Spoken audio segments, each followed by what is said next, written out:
Ok, já estamos gravando. Opa, o Cláudio chegou. Tudo bem, Cláudio?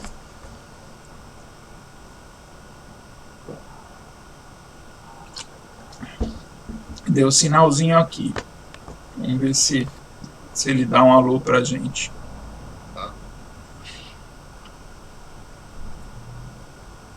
Bom, então eu queria...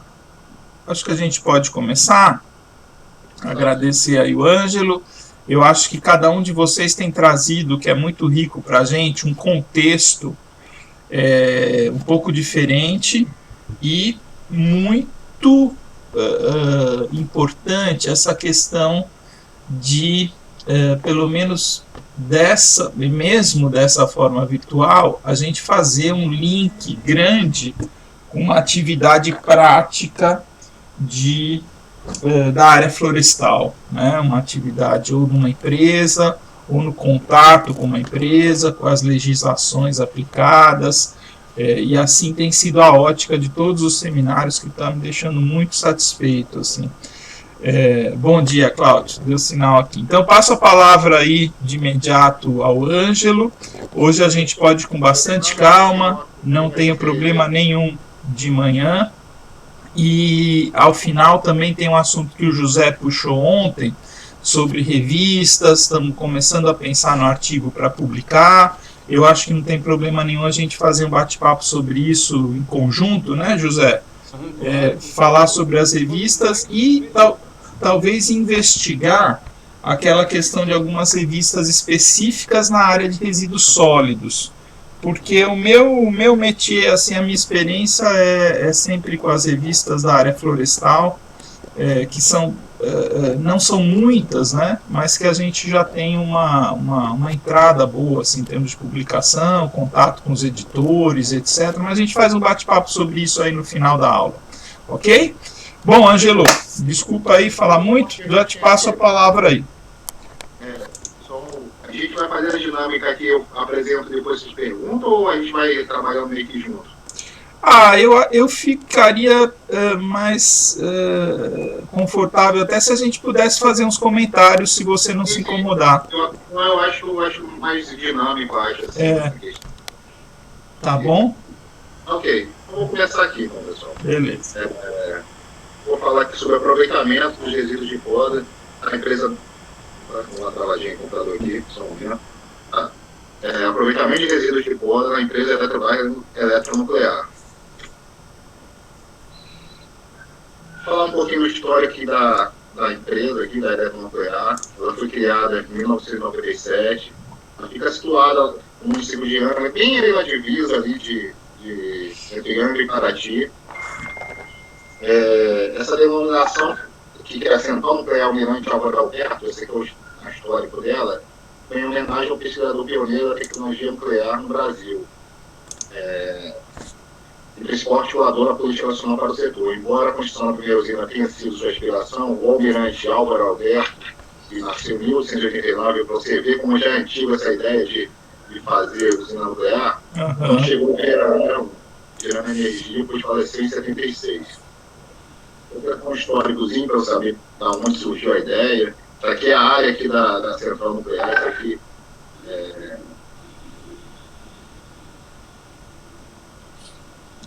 histórico, essa é uma empresa de economia mista, a eletronuclear. A usina de Angra 1 hoje tem uma capacidade de geração de 640 megawatts elétricos. A usina de Angra 2 tem uma capacidade de 1.350. Ela foi lançada depois, ela gera bem mais energia. E geralmente, atualmente, aproximadamente 3% da energia elétrica consumida no Brasil é gerada aqui. Só para vocês terem uma ideia, se está para ver aqui, essa aqui seria a Angra 1, a primeira que foi construída, aqui é a Angra 2. Essa área aqui no fundo aqui é onde está sendo construída a Angra 3.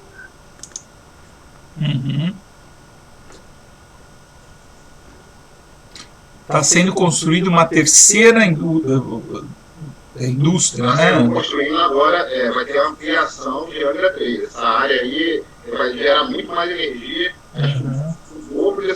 Juntando as duas vai dar muito mais energia. É uma área bem grande. Pena que eu não tinha foto aqui, Mas aqui já está bem adiantado, já tem um prédio aqui atrás, construído. Aqui já tem área de rejeito, eles ali, onde eles vão guardar o material depois que é utilizado. Então, enfim, está bem avançada essa parte aqui, para a construção. Deixa eu tirar uma dúvida boba, assim. A questão das indústrias estarem à beira-mar, né, elas utilizam a água do mar no seu processo.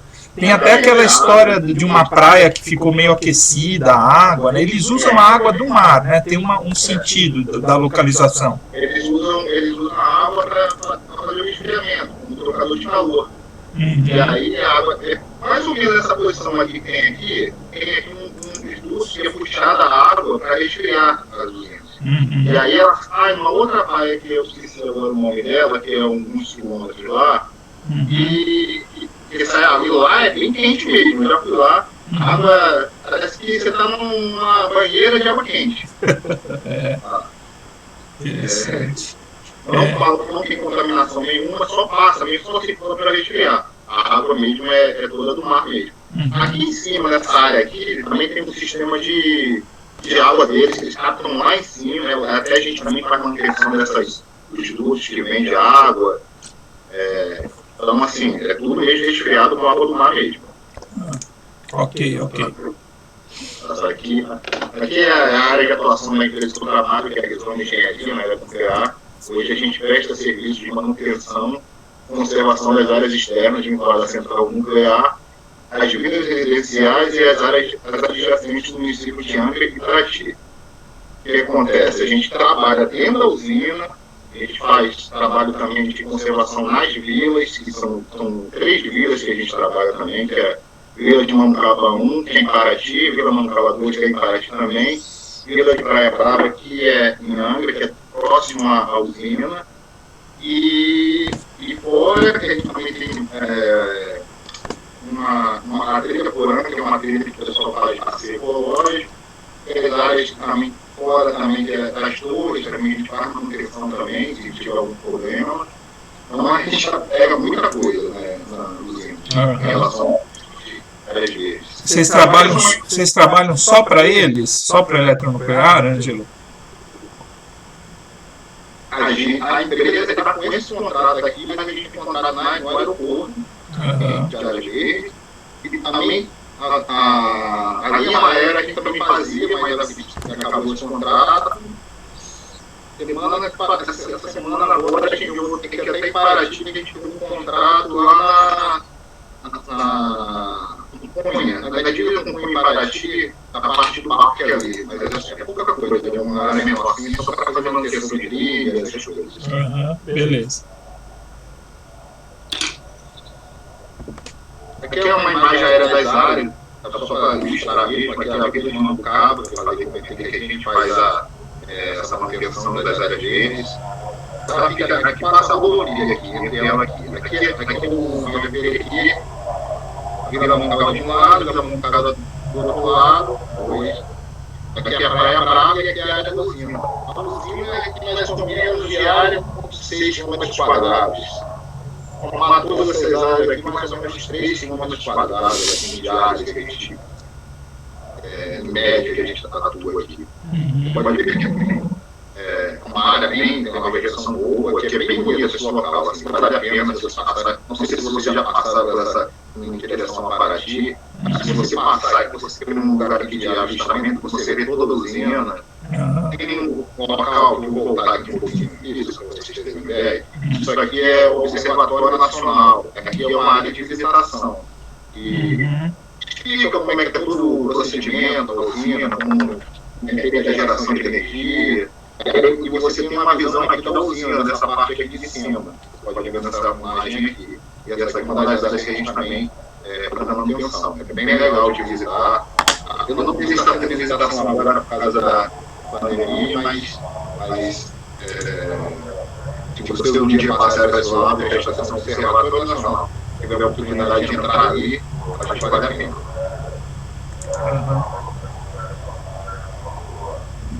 Vou falar aqui agora um pouquinho da autorização ambiental para corte de árvores, né? Porque isso aqui a gente está focado mais no aproveitamento da poda, do corte de árvores.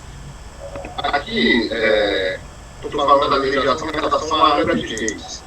Angra dos Reis, hoje, existe um código ambiental municipal, regido pela lei aqui, municipal, e eles fizeram também uma regulamentação com esse decreto de 9.783, que dispõe sobre a regulamentação da questão da autorização ambiental para corte de árvores isoladas em área particular. Então, aqui, eles chegaram a regulamentar mesmo a questão de corte de árvores.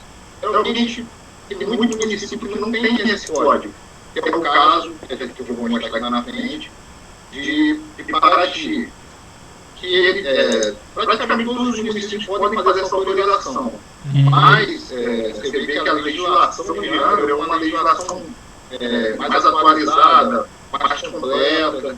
E Paraty, mesmo sendo um município que trabalha com turismo, é bem demandada essa questão. Eles não tem nem esse código ambiental do município, não foi feito ainda. Então, ele é baseado muito pela criação da Secretaria de Meio Ambiente, que eles podem gerar esse documento aqui, que é a autorização ambiental, e nessa lei complementar, que tem também norma para a operação entre a União, Estado e Federal e municípios. E o que quer dizer isso aqui? Que ela pode legislar sobre essa autorização, que antigamente era o INEA que fazia. Aí isso aqui é só para árvores isoladas, essas autorizações que os municípios podem fazer. Em relação à supressão de vegetação, quem autoriza em áreas assim maiores é o próprio INEA. Em área federal seria a questão lá do IBAMA mesmo que faz a autorização. Tá, isso aí é válido então para o município de Angra dos Reis. Essa que eu estou mostrando, essa autorização, é a Paraty. Quando a gente atua em dois municípios, uma parte da Vila de Praia Brava, que é Angra, e a usina, Angra, a gente pediu autorização de corte, e do outro lado, que é mais divisa ali, vou voltar um pouquinho aqui a imagem, para vocês verem. Mais ou menos nessa direção aqui, onde está o rio, esse rio Manucaba aqui, é a divisa de Angra com Paraty. Angra é para cá e Paraty já é aqui, para esse lado de cá. Tá. Então a gente meio que atua com as duas prefeituras. A de Angra, em relação à legislação, é muito melhor. Eles fazem online, assim, não precisa ir lá na Secretaria de Meio Ambiente. Já em Paraty, a pessoa... vou até explicar o procedimento que é feito aqui para poder fazer essa poda. Geralmente, o que acontece? O morador ou a administração solicita uma visita nossa, a gente faz um laudo da árvore isoladamente, descrevendo como ela está fitossanitariamente, se está danificando o imóvel, e a gente faz a vistoria com esse laudo. A gente entrega à administração e o morador dá entrada na prefeitura. Perfeito. Aí a prefeitura verifica, vem fiscal e ele emite essa autorização. É mais ou menos bem parecida lá também a de Angra dos Reis, a autorização. E Seropédica também tem esse tipo de autorização. Eu trabalho na Secretaria de Meio Ambiente, eu era diretor de exploração lá, na época, e a gente fazia essa autorização ambiental também. Eu ia no local, vistoriava, via as funções da árvore e emitia autorização. Ok. Deixa eu fazer uma pergunta, Ângelo. E no caso de uma autuação, assim, alguém cortou uma árvore, isso gera uma multa? Gera um processo, uma multa? É um processo. A pessoa é notificada e acontece uma... É que isso varia muito, professor, de prefeitura para prefeitura, entendeu? Tá. Em teoria, isso é um crime ambiental. Só que você sabe como é que funciona a questão de prefeitura. Tem umas que são mais rigorosas, tem outras não. Mas ele é emitido uma notificação e ele, em teoria, ele é autuado, sim. Aí varia de prefeitura para prefeitura. Ok. Por exemplo, essa secretaria aqui de Paraty, ele não tem nenhum código ambiental. Então é muito complicado. Acho que o gestor lá, o que trabalha lá, fica complicado porque ele não sabe onde direcionamento que ele vai ter. Aqui não, no Código Ambiental do município de Angra, está tudo detalhado lá, o procedimento. Então ele meio que vai seguindo, acho que a legislação federal. Aqui, o nosso colega aí, que é mais ligado a essa parte aí de lei, eu acho que pode até depois dar uma pincelada aí também. Com certeza. Na verdade, Ângelo, a legislação federal ela é aplicada quando o município não tem a legislação própria. Sim, exatamente, é o que eu falei. Aqui, Angra já tem, tem a parte municipal dele, a lei municipal. Paraty, ele segue a estadual e a federal, no caso aqui. Ele não tem esse código ambiental do município. Ele não tem a legislação ambiental, mas o que acontece? O prefeito pode, por decreto, regulamentar procedimentos administrativos, com base no poder de polícia que ele tem, exatamente de autuar. Ele pode autuar, então ele pode estabelecer procedimentos. Só que esse procedimento não pode ultrapassar o que a lei estabelece, tem como limite a lei. No caso da lei federal, a regulamentação, em regra, vem por um decreto federal. Mas no município, quando ele não tem um código ambiental, ele deve ter alguma lei ambiental, alguma base, que seja até a própria lei orgânica. A lei orgânica, ela estabelece sobre essas questões ambientais. Então, a prefeitura pode regulamentar. Aliás, o prefeito ele é muito omisso, nossos prefeitos são muito omissos. Eles podem regulamentar porque ele que é o responsável pela vida da cidade. Então, ele tem que organizar tudo isso. Por exemplo, autorização para tirar uma árvore. Quando a árvore esteja em via pública, a própria Secretaria Municipal do Meio Ambiente deveria tomar providência, não esperar que aconteça o acidente, né? Então, essas são questões que o governo municipal só querem reclamar, fazer, receber verba, mas não tem qualquer compromisso com as questões. A mesma coisa que o professor Alexandre estava falando das aulas do sucesso. O sucesso da aula está ligado ao interesse do professor e ao interesse do aluno também. Se não houver interesse, é um esvaziamento. Esse é o problema. O Brasil. A questão mesmo por exemplo, eu trabalhei na Secretaria de Meio Ambiente, a parte de gestão de áreas assim, fora das residências ficava em cargo do serviço público do município. Lá, eu falei, cada prefeitura trabalha de uma forma. Então, diferenciado. Em Seropédica, na época que eu trabalhei, já tem uns 4 anos atrás, era assim, Secretaria de Serviço Público, eles verificavam e eles mesmos faziam, não passavam nem pela Secretaria de Meio Ambiente, eles têm que fazer. Nas áreas públicas, realmente é a prefeitura que deve fazer essa questão de poda. Nas áreas que são particulares, que são dos moradores mesmo, dos imóveis, aí a pessoa que é responsável pela poda. A não ser que tenha risco à vida, aí a gente encaminhava a Defesa Civil, que aí... Isso, Corpo de Bombeiros, Defesa Civil. Era assim o procedimento. Se não tivesse... A gente também entendia que se não tivesse uma renda que conseguisse fazer, porque tem gente que não tem condições de contratar. Então aí a gente também encaminhava também para a Defesa Civil. É isso mesmo. Vamos ver aqui. Vou só meio comentar de novo sobre a legislação de resíduos de poda. Ela está aqui incluída na Política Nacional de Resíduos Sólidos, que estabelece as diretrizes de um horizonte mediano de tempo. Todos os resíduos devem ser valorados, que a gente já comentou várias vezes, e utilizados de acordo com suas características, finalizando com a concepção que todo resíduo que não possa ser utilizado tem um último tratamento para recuperação energética. Isso aí, a gente já discutiu muito, cada uma tem uma ideia sobre isso, né? E em relação a resíduos de poda, a classificação dele na NBR aqui pode ser classificada como resíduo sólido classe 2, que são aqueles considerados não perigosos segundo os impactos e riscos que podem causar, seguindo a classificação da NBR. Tá. Queria fazer um rápido comentário, Ângelo. Esse primeiro trecho aqui, né, em relação à Política Nacional dos Resíduos Sólidos, eu tenho a impressão, quase a certeza, que ele está tratando, por exemplo, ele diz que todos os resíduos devem ser valorados e utilizados, porque ela faz uma distinção entre resíduos e rejeitos, né?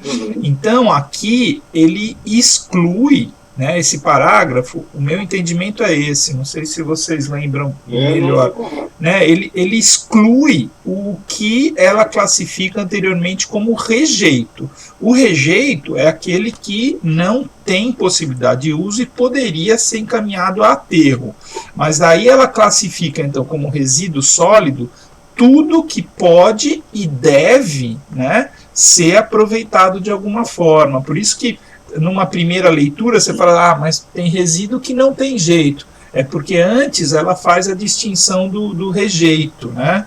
Lembro mais uma vez da Nolasco lá explicando isso naquela primeira apresentação que a gente visitou lá. Né, José? Acho que era isso, né? Aí já está excluído o que é rejeito, né?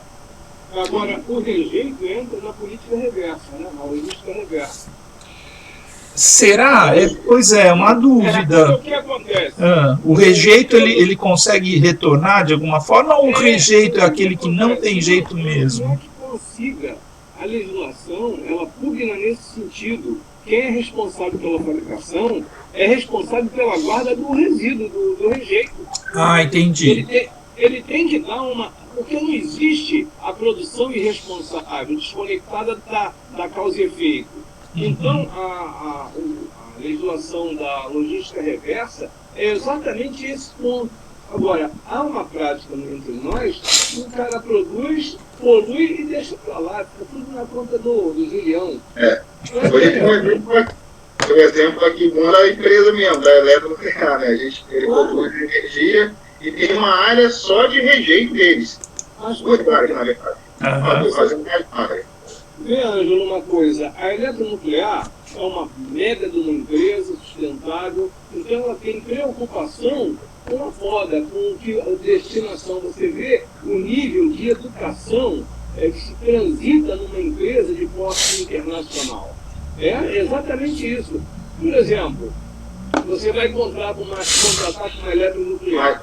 Mas eu vou falar uma coisa, um comentário sobre isso. Eu trabalho aqui, eles, a verdade é assim, é que nem a gente conversou, é feito porque está na lei e eles são obrigados. Basicamente é isso.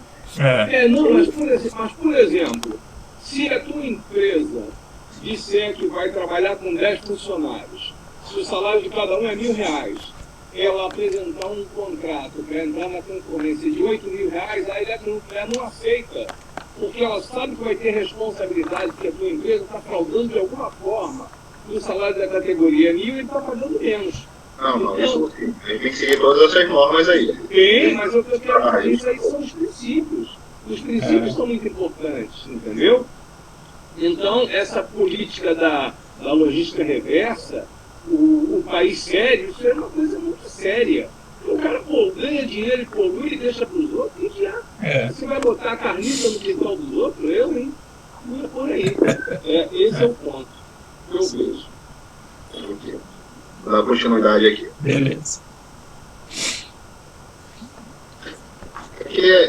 Só para mostrar mesmo como é que a gente trabalha, hoje a gente atua com 2 caminhões de corda, seriam 2 caminhões de caçamba. O jeito mais fácil e mais seguro de a gente não ter problema com o operador. A gente utiliza todos os EPIs aqui necessários aqui. Aqui é o nosso operador, aqui o João até. E toda a questão de ilustrar mesmo a questão da corda de árvore e moto. O pessoal também trabalha do chão também, com cordões manuais, a gente tem motocorda, motosserra, entendeu? Então a gente faz a carga, a gente lona ela e a gente leva para a área de a gente faz o concurso. Deixa eu tirar mais uma dúvida, Ângelo. Eu lembro, acho que até o professor Paulo Lely, se não me engano, chegou a ministrar alguns cursos sobre poda e etc. A gente vê ainda, eu acho que aqui no Rio de Janeiro ainda a gente encontra algumas podas que nos parecem muito radicais, né? Qual que é a técnica hoje mais adequada assim, em relação à poda urbana? Sobre isso. O que acontece hoje muito? Vou dar um exemplo na Light, por exemplo. Hoje as árvores assim nas redes é um problema.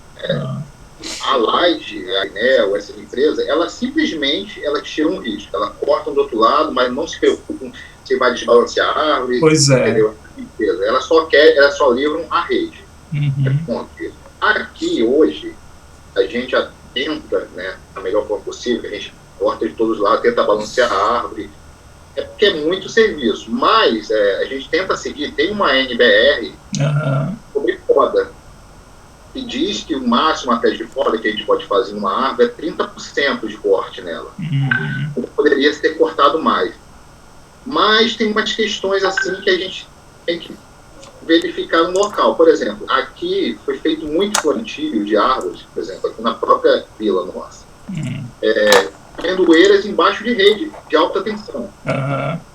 Um negócio assim absurdo, muito próximo. Então, acaba que, em um certo tempo, a gente tem que fazer umas podas drásticas. Entendi. De rebaixamento nelas, porque se a gente deixar ela crescer lá, ela vai bater na alta tensão e vai causar um risco de acidente.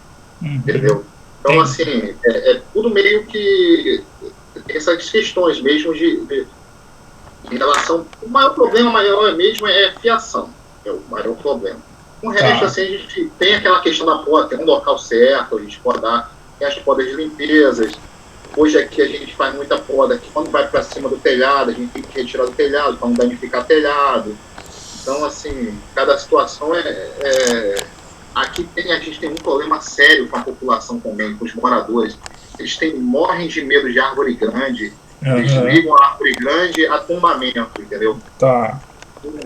E acaba que a gente, às vezes, até é forçado a podar mais, porque é uma pressão de administração com a gente.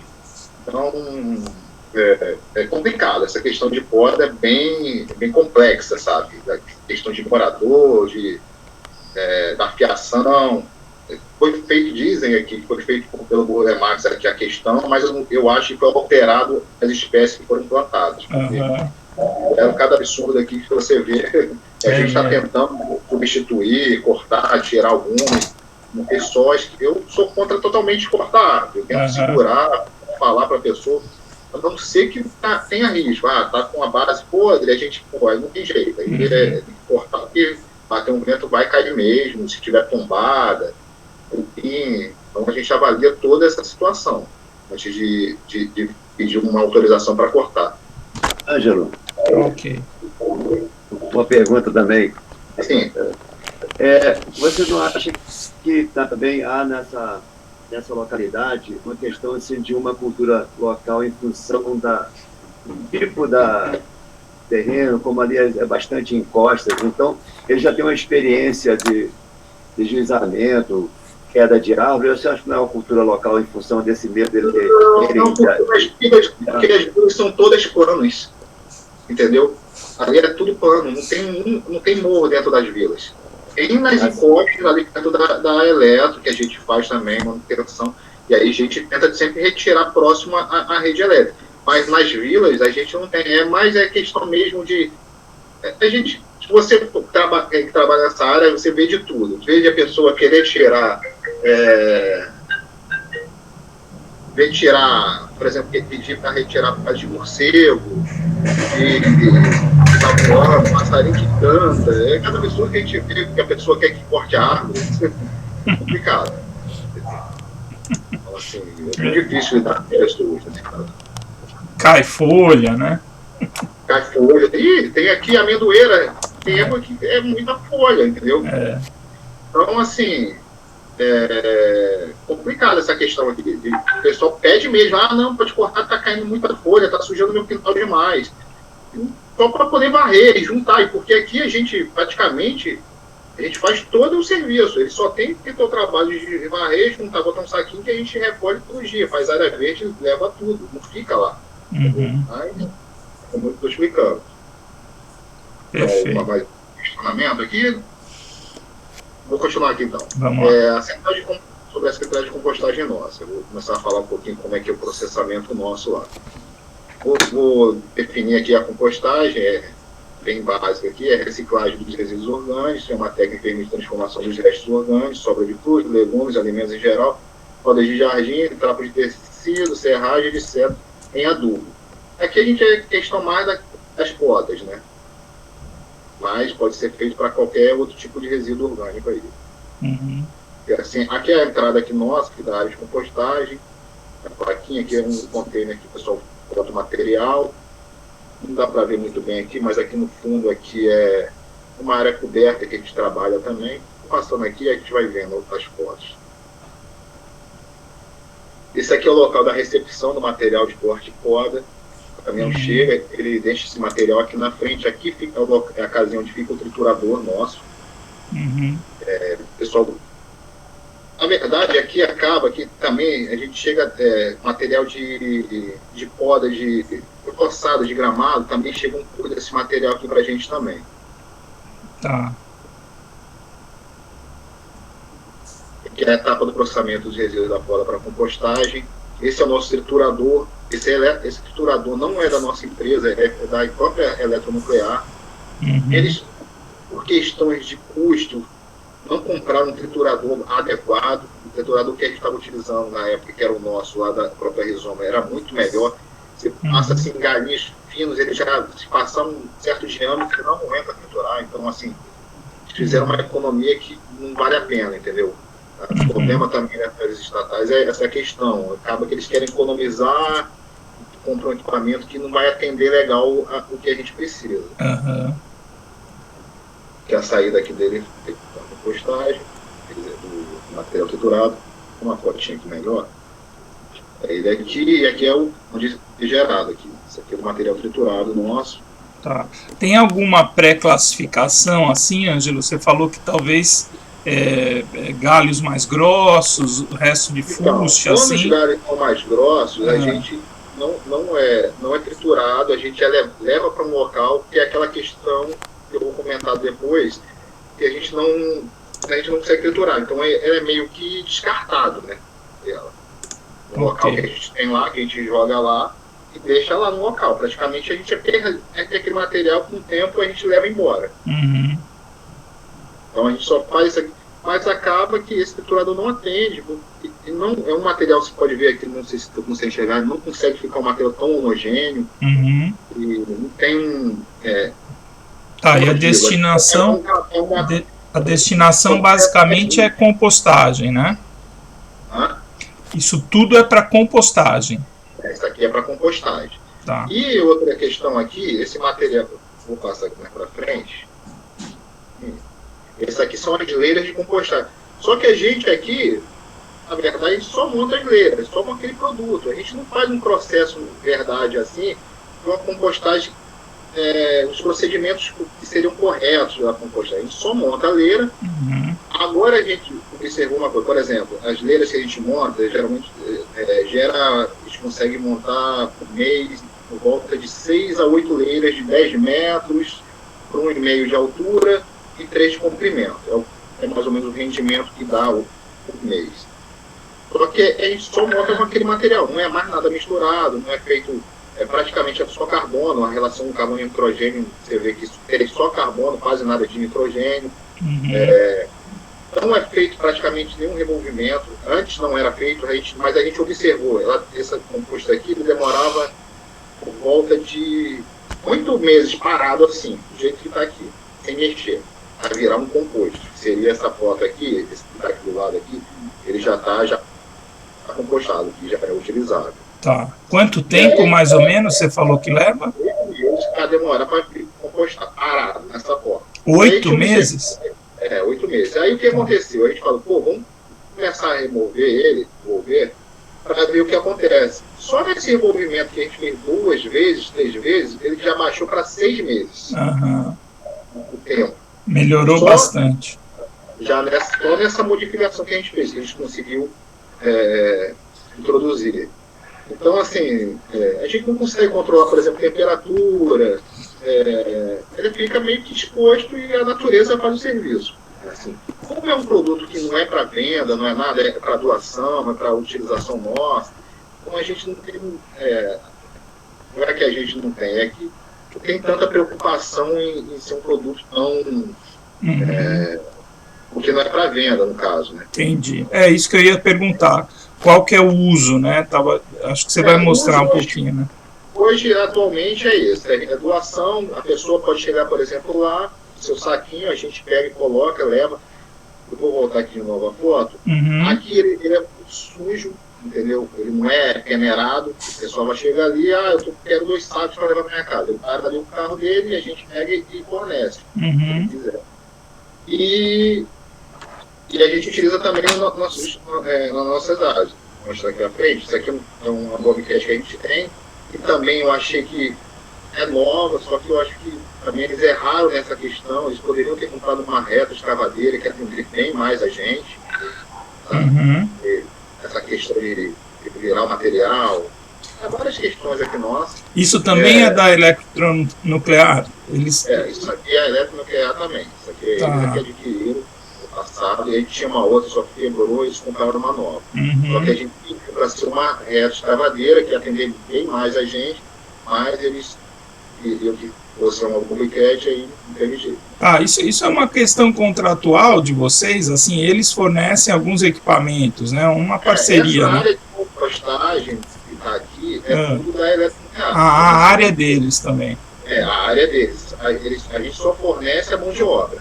Tá. Essa parte de compostagem aqui. Na parte de poda, aqueles caminhões, equipamentos de motosserra, é a nossa empresa que fornece. Ok. Só compostagem que é com eles aqui. Isso aqui é uma peneira que praticamente a gente utiliza pouco. No que pareça, os funcionários preferem. Porque a peneira que a gente tem aqui ela é muito grossa, então é muito legal. E acaba que a gente vai peneirando manualmente mesmo. Mas a gente tem essa peneira aqui mecânica e essa é outra área aqui, é a área que a gente faz peneiramento manual. Isso depois da compostagem, né? Aqui é depois dessa aqui. Depois da leira e tal. A leira, porque gerou composto, a gente pega a bobcat, pega o material e leva para essas áreas aqui. Essa área aqui, a gente monta aqui e vão peneirando. Esse aqui também. Está peneirando, aqui atrás tem lugar para recolhimento. Ok? Ângelo. Sim. Eu gostaria de fazer uma pergunta. Se, no caso, eu, em meu município aqui, desenvolvesse um projeto junto à comunidade assim, na área agrícola ou na área rural aqui, e se eu dependesse dessa compostagem, como é que seria, assim, no caso, o fornecimento para um projeto assim, em um outro município, como é que vocês atenderiam? Então, aqui, na verdade, quando é quantidade, porque aqui a pessoa geralmente pede 2 sacos, 3 sacos, sabe, de ração, você vai com um saquinho de ração, pega e leva lá 3 sacos. Quando é questão de quantidade, existe um pedido formal, por e-mail, para a Eletronuclear para fornecer. Mas aí eu não sei essa questão aí de quantidade que eles poderiam fornecer, porque eles utilizam muito também, entendeu? Então, assim, teria que ver meio com a própria Eletro se eles autorizariam, dependendo da quantidade por mês, eu acho que até conseguiria. Sim, quando eu te falo assim, eu me senti assim, já assim, interessado, porque na verdade o meu projeto é na produção de mudas de espécies florestais nativas. E aí, se eu tivesse que montar um projeto dentro do meu município aqui para uma regeneração de algumas áreas degradadas, eu quer dizer, se esse projeto e apresentasse, eu acho que seria templado essa... Eu não sei se... em relação na Eletro, se você... Sim. Eu não sei se...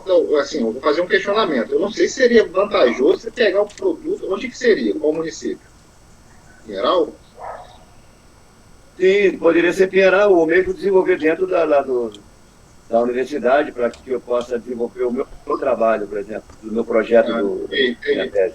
Teria que ver, estou falando uma questão, assim, de você, será que vale a pena para você pegar esse material e levar para longe, assim? Você acha que o composto, custo... É que eu acho é uma coisa mais pontual, né, para desenvolvimento do projeto de doutorado dele, Ângelo. Não, uma quantidade pequena. Eu acho que não teria, eu acho que seria tranquilo, assim, né? Não, acho que sim. Acho que se fosse para questão de um projeto assim de pesquisa, tranquilamente, você conseguiria, eu acho. Não teria problema, não. Até ajudaria você, se tivesse que fazer o contato, para estudar, que é interessante para a gente saber. Porque realmente a gente não sabe, assim, não tem nenhuma análise química desse solo, por exemplo, desse composto. Então, assim, a gente seria interessante ter esses resultados. Com certeza. Entendeu? A gente não sabe o que... Mas também, como aqui nós temos o pessoal do município que desenvolve a agricultura familiar, então também pensava nessa forma também, de alavancar alguma coisa, utilizando essa compostagem, mesmo nós vendo aí que há assim, uma certa inviabilidade em função da distância, né, entre Arati e Pinheiral. Uhum. Essa questão, assim, para inviabilizar o projeto aí, se tiver o transporte, eu acho que assim, aí seria fácil, mas quantidade, eu não sei também a quantidade que ia ser necessária. Aí você teria que ver essa questão também, para ver quanto que ia precisar para o pessoal lá, entendeu? Mas a gente pode tentar também, se tiver, você passando essas informações que eles vão pedir realmente quando você precisa de material, para ver se a gente consegue atender, né? Porque a gente tem que atender aqui e teria que atender vocês também, entendeu? Uhum. Sim, positivo. Entendi. Uhum. Ok. Aqui, assim, já é o produto final da compostagem nossa. Isso aqui é um saquinho já do composto, que a gente peneirou, que a gente usa, por exemplo, a gente usou, no ano passado não teve, mas no ano anterior a gente usou na semana de meio ambiente, a gente faz doação desse substrato, um saquinho de 1 quilo, a gente doa mudas também, entendeu? Então, assim, é o produto final nosso. Aqui é o que eu mostrei para vocês aqui, que o pessoal chega lá, a gente fornece, pode ver que tem pedaços de toco. Então, assim, é bem grosseiro esse material. E aqui seria já um que a gente usa no horto lá nosso, que já está peneirado. Uhum. Peneiram e vão... Na verdade, esse aqui não é peneirado, é que eles peneiram e vão usando para fazer as mudas. Aqui é o local que a gente faz a aplicação, que a gente usa o composto lá, ó, a gente, praticamente lá, o que acontece? A gente meio que se reinventa todo dia, porque a gente tem que praticamente aproveitar tudo, porque apesar de ser uma empresa bem grande, essa área de meio ambiente é um pouco esquecida. A gente não tem saquinho de muda. Ó, aqui é tudo aproveitamento, isso aqui são copinhos de Guaracamp. O pessoal guarda da própria empresa nossa, o pessoal almoça quentinha e vão guardando pra gente. Uhum. Utilizando também o corpo de prova ali, né, para fazer o canteiro. Corpo de prova que a gente montou, aproveitou também. A gente vai aproveitando o que a gente encontra no caminho, entendeu? Então, esse corpo de prova, a gente ganhou, tem uma empresa que presta serviços de manutenção predial, eles cederam isso aqui pra gente. Esse aqui é os copinhos do Guaracamp. A gente usa copinho até de água, aquele descartável, a gente guarda e traz para cá para o viveiro. É que não tem nenhuma foto aqui, mas tem canteiro só de copinho. Não, acho que esse aqui é. Entendeu? Uhum. E aí a gente fez o composto aqui nas nossas mudas. A produção de muda nossa. Isso aqui esse viveiro também foi montado pela Eletronuclear. Tá. E aí a gente só meio que faz a parte de mão de obra mesmo para fazer as mudas. Outra coisa, essas mudas também, praticamente foi tudo assim, a gente coleta algumas sementes, mas a gente mexe muito com a parte de jardim. Isso aqui também praticamente foi tudo que a gente vai plantando. A gente não ganha semente, nada. Praticamente a gente faz milagre aqui. Uhum. Aqui é outra aplicação composta, que também foi um outro aproveitamento. A gente teve que fazer uma poda perto de uma rede desse bambu gigante. E esse aqui é um cimentado que a gente está preparando. A gente fez esses canteiros aqui, aproveitou o bambu e o composto nosso, e a gente fez esses jardins. Isso aqui eles estão preparando ainda. É tudo utilizado com composto. Uhum. Eu vou entrar agora aqui na parte de aproveitamento das histórias da remadeira. Ok. Eu vou pular aqui essa parte. E o que acontece? Esse que é a maior tristeza minha que eu tenho lá, de ver tanta madeira desperdiçada. Tá? Que a gente vai descartando e perde muito. Aqui é um dos aproveitamentos que a gente está fazendo hoje. Esse aqui a gente tirou, mas você está vendo aqui, a gente cortou para a gente aproveitar e fazer mesa. Uhum. Que você pode ver que a gente fez um banco. Tem outros bancos que a gente fez. Ó, isso aqui essa peça aqui é de uma amendoeira. Legal. Tá? Amendoeira. E a gente faz mais ou menos tudo bruto, né, na verdade. E é uma madeira boa, né, Ângelo? É madeira muito boa. Boa. Eu vou te falar que assim, tinha uma mesa que eu fiz lá no meu sítio. Uma madeira de amendoeira, ficou anos lá no tempo e não acabava não. Ficou acho que uns 4, 5 anos, sem tratamento nenhum. Uhum. Agora é que estragou, porque não tratei, não cuidei, e ela meio que rachou e quebrou. Tá. Mas Fora isso, é ótimo. Assim, a gente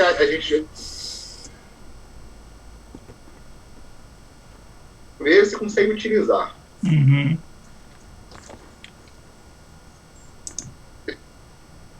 Essa aqui é provavelmente também da de madeira que a gente faz. Essa aqui também é da amendoeira, que a gente está aqui.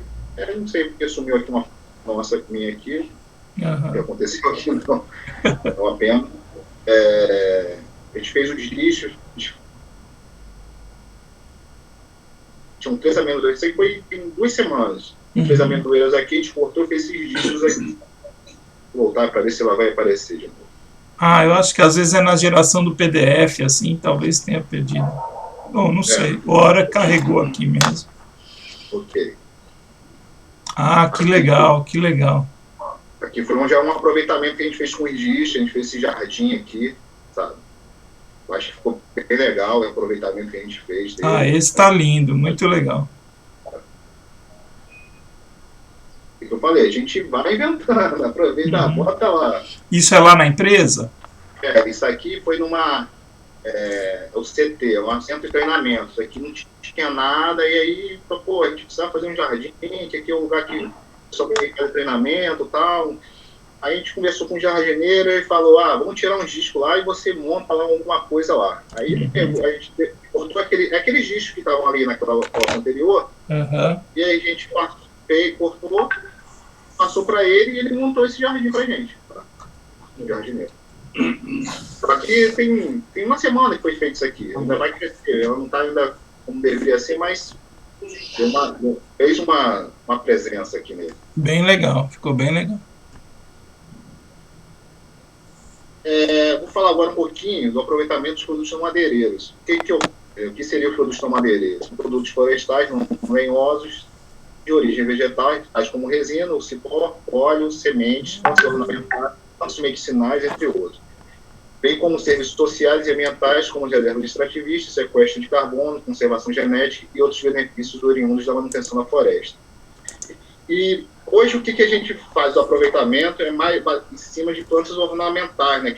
A questão da bromélia, das orquídeas, e acabava que a gente perdia, que é triturado junto e a gente não aproveitava. Então, assim, a gente começou a ver, não pode deixar de acontecer isso, né?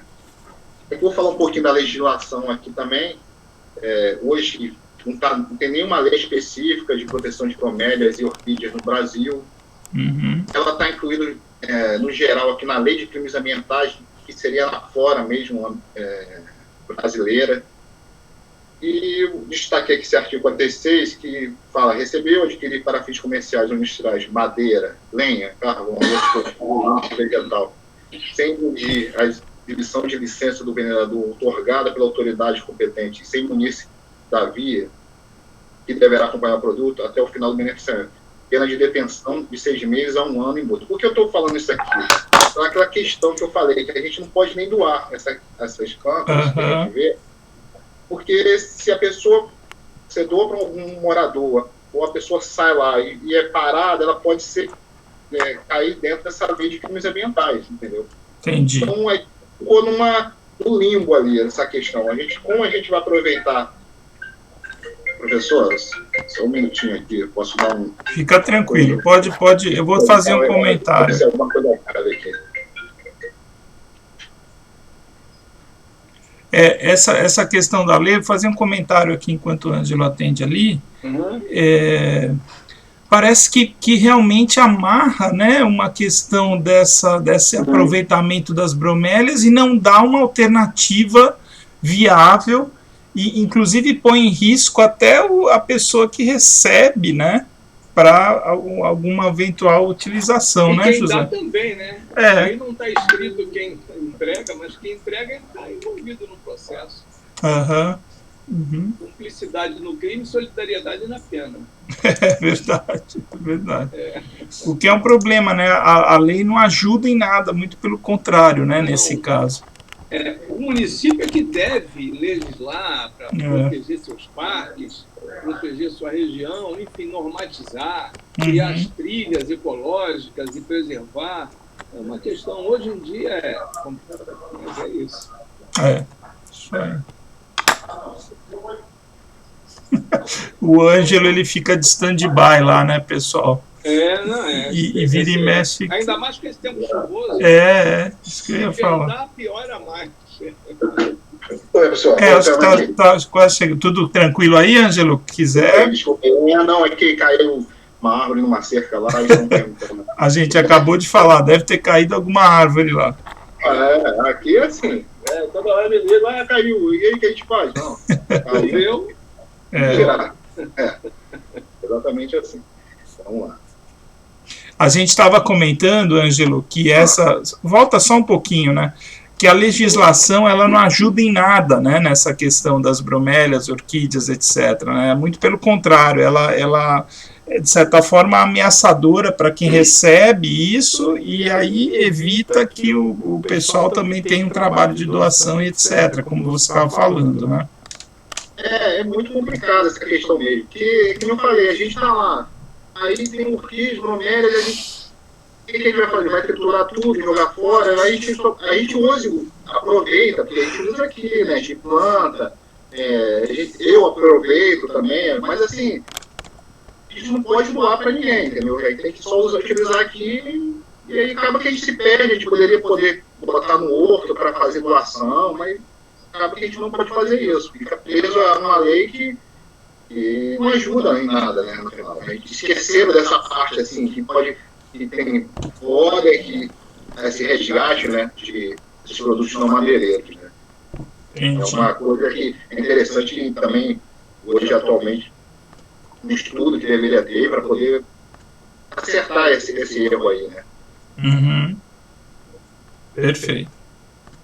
Eu vou continuar aqui sobre a legislação. Eu encontrei essa portaria que ainda explica um pouquinho. Na verdade, aqui não é IBAMA, é IBDF, antigo IBDF, né? Uhum. Portaria número 122, P de 85. A coleta, transporte, comercialização e industrialização de plantas ornamentais, medicinais, aromáticas e tóxicos e uniões de floresta nativa depende da autorização deles. Então, lá descreve um pouco melhor que você pode coletar, mas aí você tinha que formar, mas eu não sei se essa portaria caiu, entendeu? Eu procurei, mas eu não sei se foi modificada. Uhum. Foi o que eu achei mais próximo de explicando o uso assim, que a gente pode fazer na coleta e como a gente tem. Eu sei que ele teria que pedir autorização IBAMA, mas é uma forma que dá um direcionamento relacionado a esse tipo de planta. Né? Uhum. Uma explicação aí, Ângelo, só para a gente ver o seguinte. Essa questão de portarias, de atos administrativos, eles ficam em vigor até que sejam revogados, até que sejam substituídos por outros, né? Nós temos um problema crônico, cultural, a própria lei. Depois da Constituição de 88, isso mais ou menos que entrou no eixo, por volta de 2000, entrou no eixo. Por quê? A lei, ao ser criada a partir de então, de 2000, então, ela era obrigada a mencionar a lei que ela revogava. Então, isso melhorou muito o sistema normativo brasileiro, porque como era até então, e nas portarias, ainda continua assim, por ser questão de procedimento administrativo, governos, partidos, ideologias contrárias e a favor e tal, então ele não revoga, mas também não fala nada, então ela continua em vigor e você fica nesse emaranhado de ato administrativo. A lei hoje, ela é obrigada a dizer, mas no passado ela era assim. O último artigo da lei era assim, esta lei entra em vigor na data de sua publicação, revogadas as disposições em contrário. Ponto. O que era em contrário? Você, o juiz, que observasse lá o que era em contrário. Ela não tinha preocupação de dizer o que era contrário, entendeu? Uhum. Na parte normativa, isso aí, essa bagunça ainda continua, porque o Estado ainda é desorganizado. Imagina um município, imagina cada município com a sua peculiaridade. Então tem muita desorganização nisso. Então, as portarias, enquanto não forem objetivamente revogadas, elas perduram. E aí você cai num emaranhado de procedimentos normativos que não conduzem a lugar nenhum. O que falta? O governo tem que ser atento, tem que normatizar, estabelecer essa questão, organizar. Hoje, com um computador, é muito importante isso, né? E está tudo disponível. Mas acontece que o computador, não é a melhor coisa para o político. Por quê? Com o computador você tem a verdade sobre tudo. E eles não querem a verdade. Imagina você, se ele tivesse que botar cada centavo que ele pagou, o que foi, aonde foi aplicado. Porque isso é muito fácil e ficar disponível, mas ele não vai botar porque ele quer justamente a zona cinzenta para poder tirar a vantagem. E a gente continua nessa brincadeira. Esse é o ponto. Legal, legal, José. Esclareceu aí. Aí fica essa questão. Eu procurei bastante para ver se tinha essa questão que você comentou mesmo. Se tinha alguma que alterou isso, mas não apareceu, então.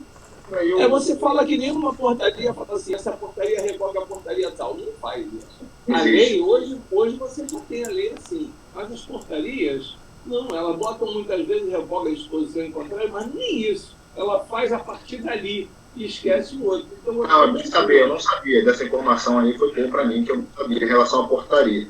É só em relação à lei que existe essa revogação. Em relação à lei, existe essa obrigatoriedade. Hoje, as leis, quando altera algum dispositivo de outra lei, tem que dizer qual artigo, qual inciso está alterando. As portarias nem sempre fazem isso. Elas regulamentam a partir daquele ato, entendeu?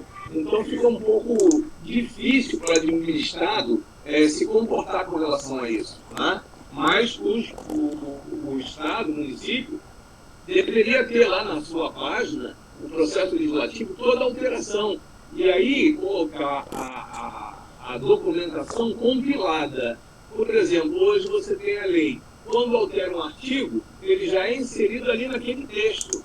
Então, quando você tem a lei na internet, a lei, vamos dizer assim, refinada. Não tem a lei ultrapassada. Com a portaria, a gente não vê esse procedimento. Entendeu? É muito ruim isso. Mas são calos que ainda existem. A gente vai ajustar alguns dias, vai certo. Algum dia isso vai ter que, até por ser corrida de consequência, chega um ponto que não dá mais. Aí eu vou dando continuidade aqui. Tem esse decreto também que eu encontrei, que é presidencial número 750, de 93 também, que é bem antigo, e de sua subsequente regulamentação, que estabelece que o órgão estadual de meio ambiente competente pode autorizar a exploração de espécies nativas de acordo com o critério técnico estabelecido. Então, assim, isso aqui também acaba que fica uma confusão de quem autoriza, quem não autoriza, e aqui já regulamenta que o Estado pode fazer essa questão aí da exploração, da autorização para essa exploração, mas não especifica também lá dentro que tipo de exploração pode ser feita, entendeu? Essa questão mesmo de bromélia, orquídea, não tem assim direcionado. Tem uma confusãozinha brava. Dentro dos parques em ECA é o INEA, né? Dentro dos parques. E na federal é o IBAMA, mesmo quando seja Ilha Grande, ainda vai para IBAMA. Tem uma zona de conflito aí engraçada. Mas aí vale a legislação que seja mais protetiva para o meio ambiente. Na questão assim, como eu trabalho também com parte de supressão, quando é supressão de vegetação de áreas maiores, eu sei que a competência é o INEA hoje, estadual. Então, assim, quando é árvores isoladas, como eu falei anteriormente, que é um corte de árvores isoladas, é o município. Não pode. E quando é em áreas públicas, aí cai para a questão do IBAMA mesmo. Mas também tem uma coisa aí, Ângelo, que é o seguinte.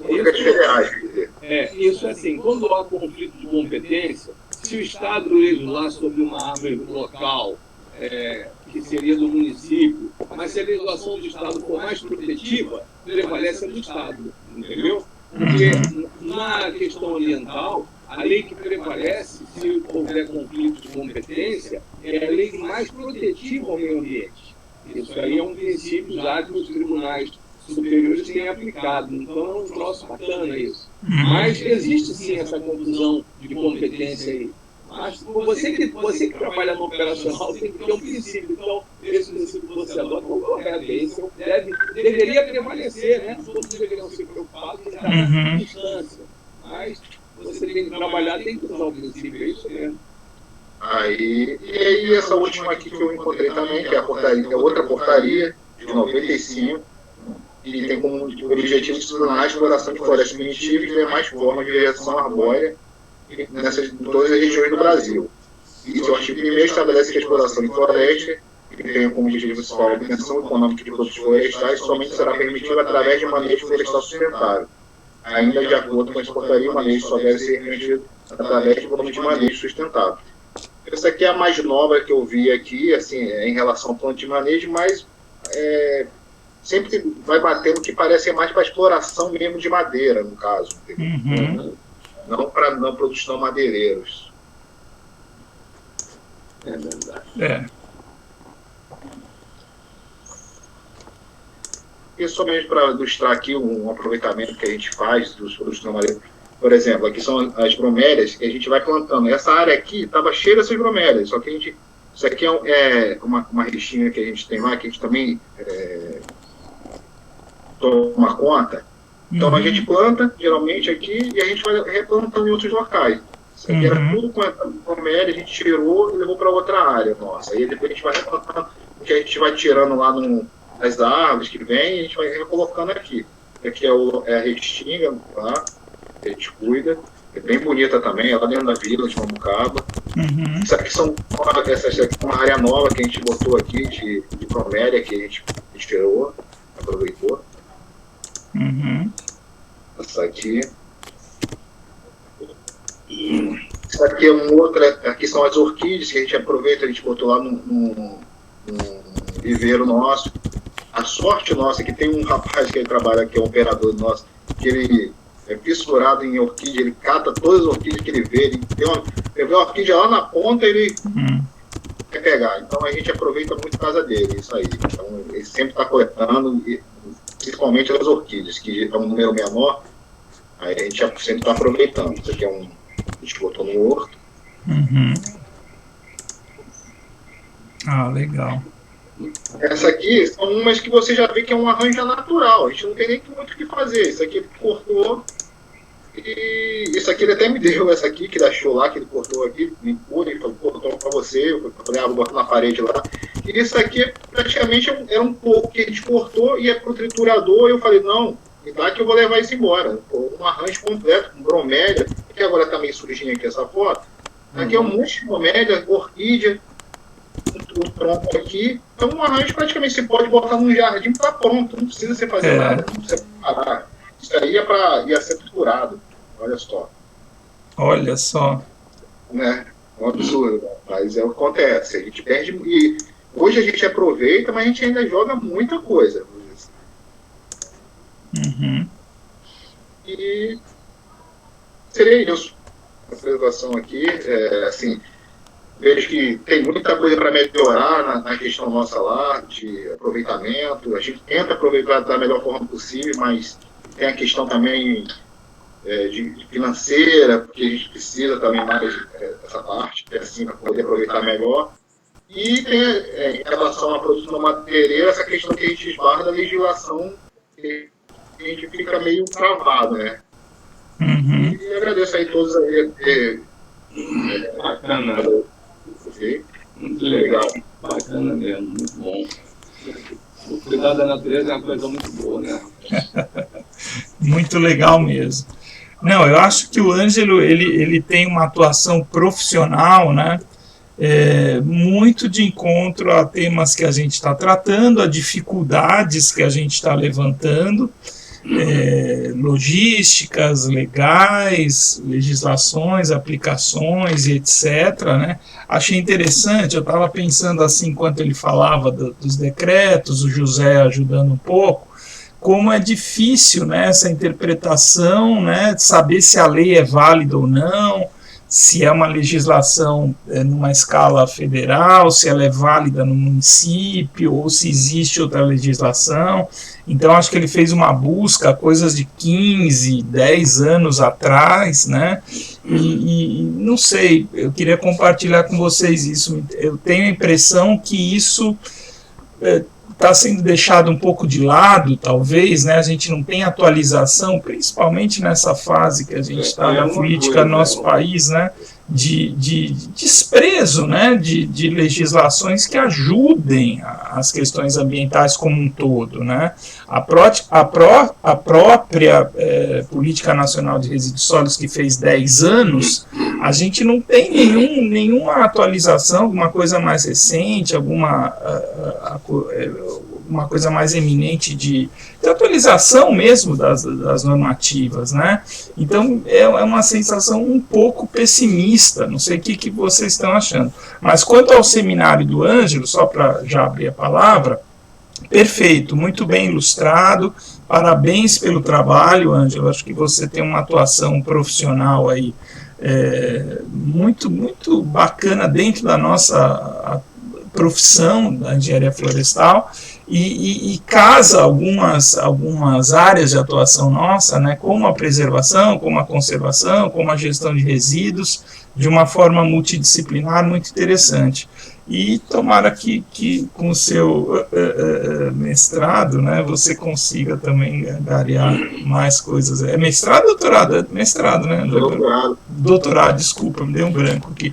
Com o seu doutorado você consiga evoluir ainda mais aí dentro da carreira. Foi bem bacana, bem bacana.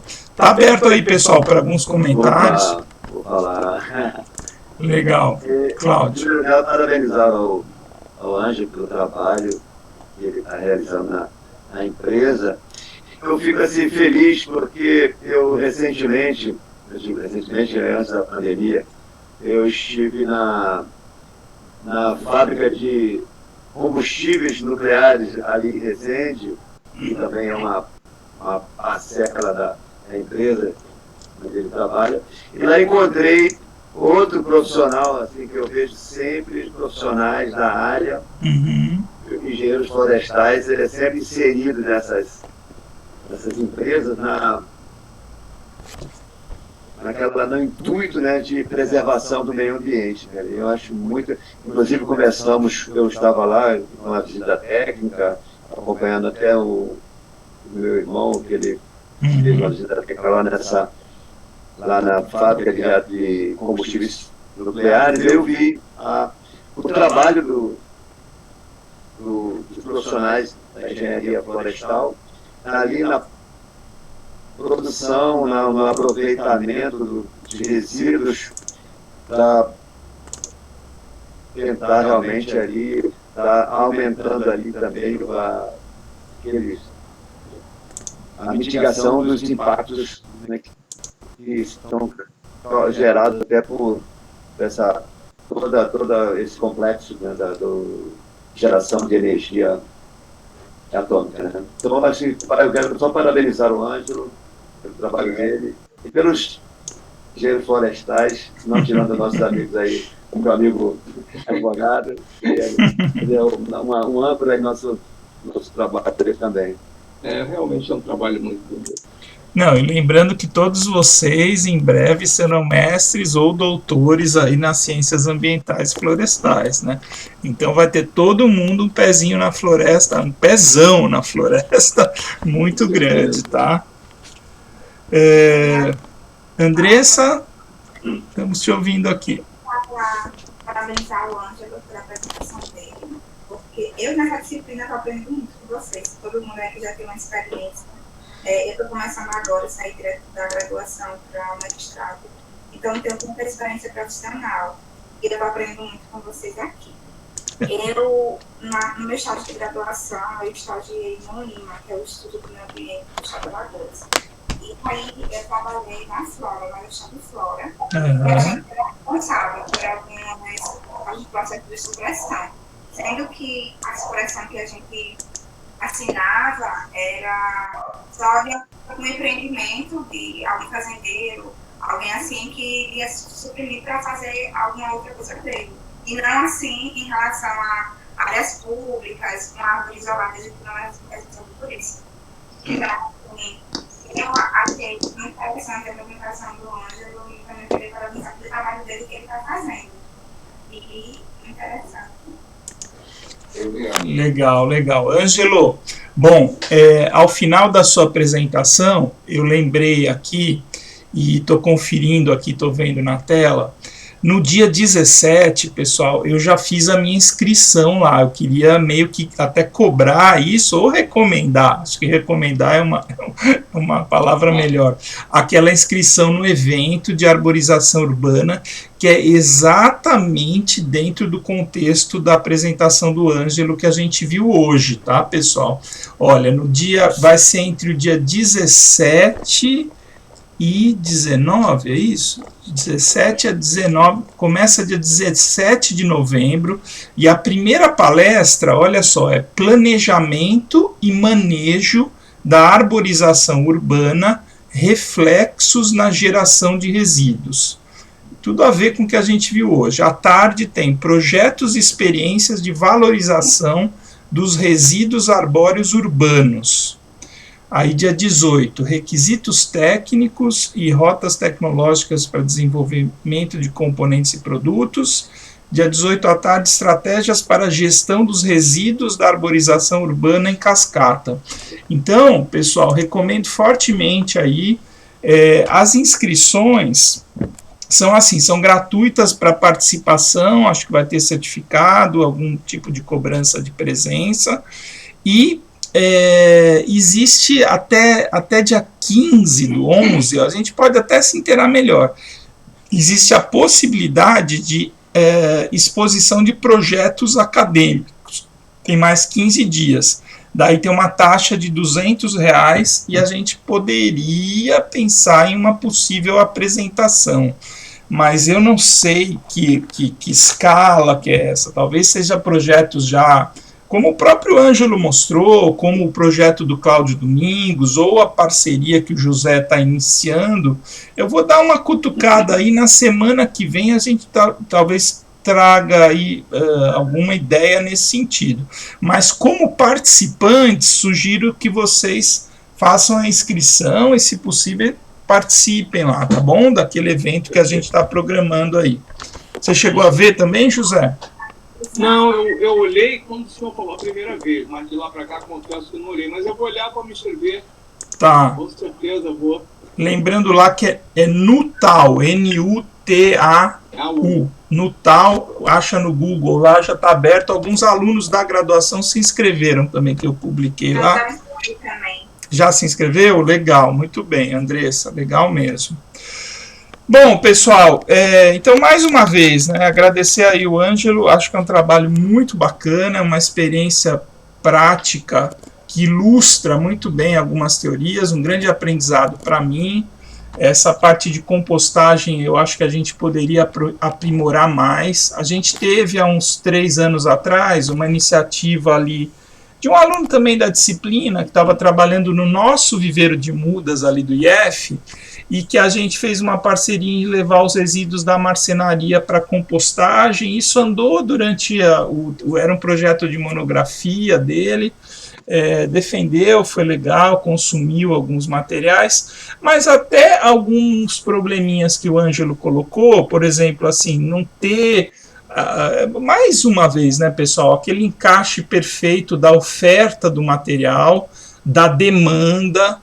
Como o Ângelo falou, a gente tem um excedente, a gente doa, mas muitas vezes não consome. Ou seja, mais uma vez, eu queria frisar muito isso. Essa relação da oferta e da demanda do resíduo é um entrave severo, é um entrave importante para que as iniciativas se desenvolvam mais e melhor, né? Ou seja, a gente tem várias nuances dentro dessa oferta e demanda, a questão logística, a questão do custo, a questão da localização, da matéria-prima e do produto, ou seja, do que é a coleta do resíduo, que é a geração do composto, de quem vai buscar. O Ângelo colocou mesmo para o Cláudio, precisa ver se vale a pena, né, você sair, rodar aí 200 quilômetros, né, para buscar um pouco de composto, talvez isso encareça. Então essa relação toda logística e financeira e estratégica, ela é um complicador grande, é um grande desafio na área de resíduos, né?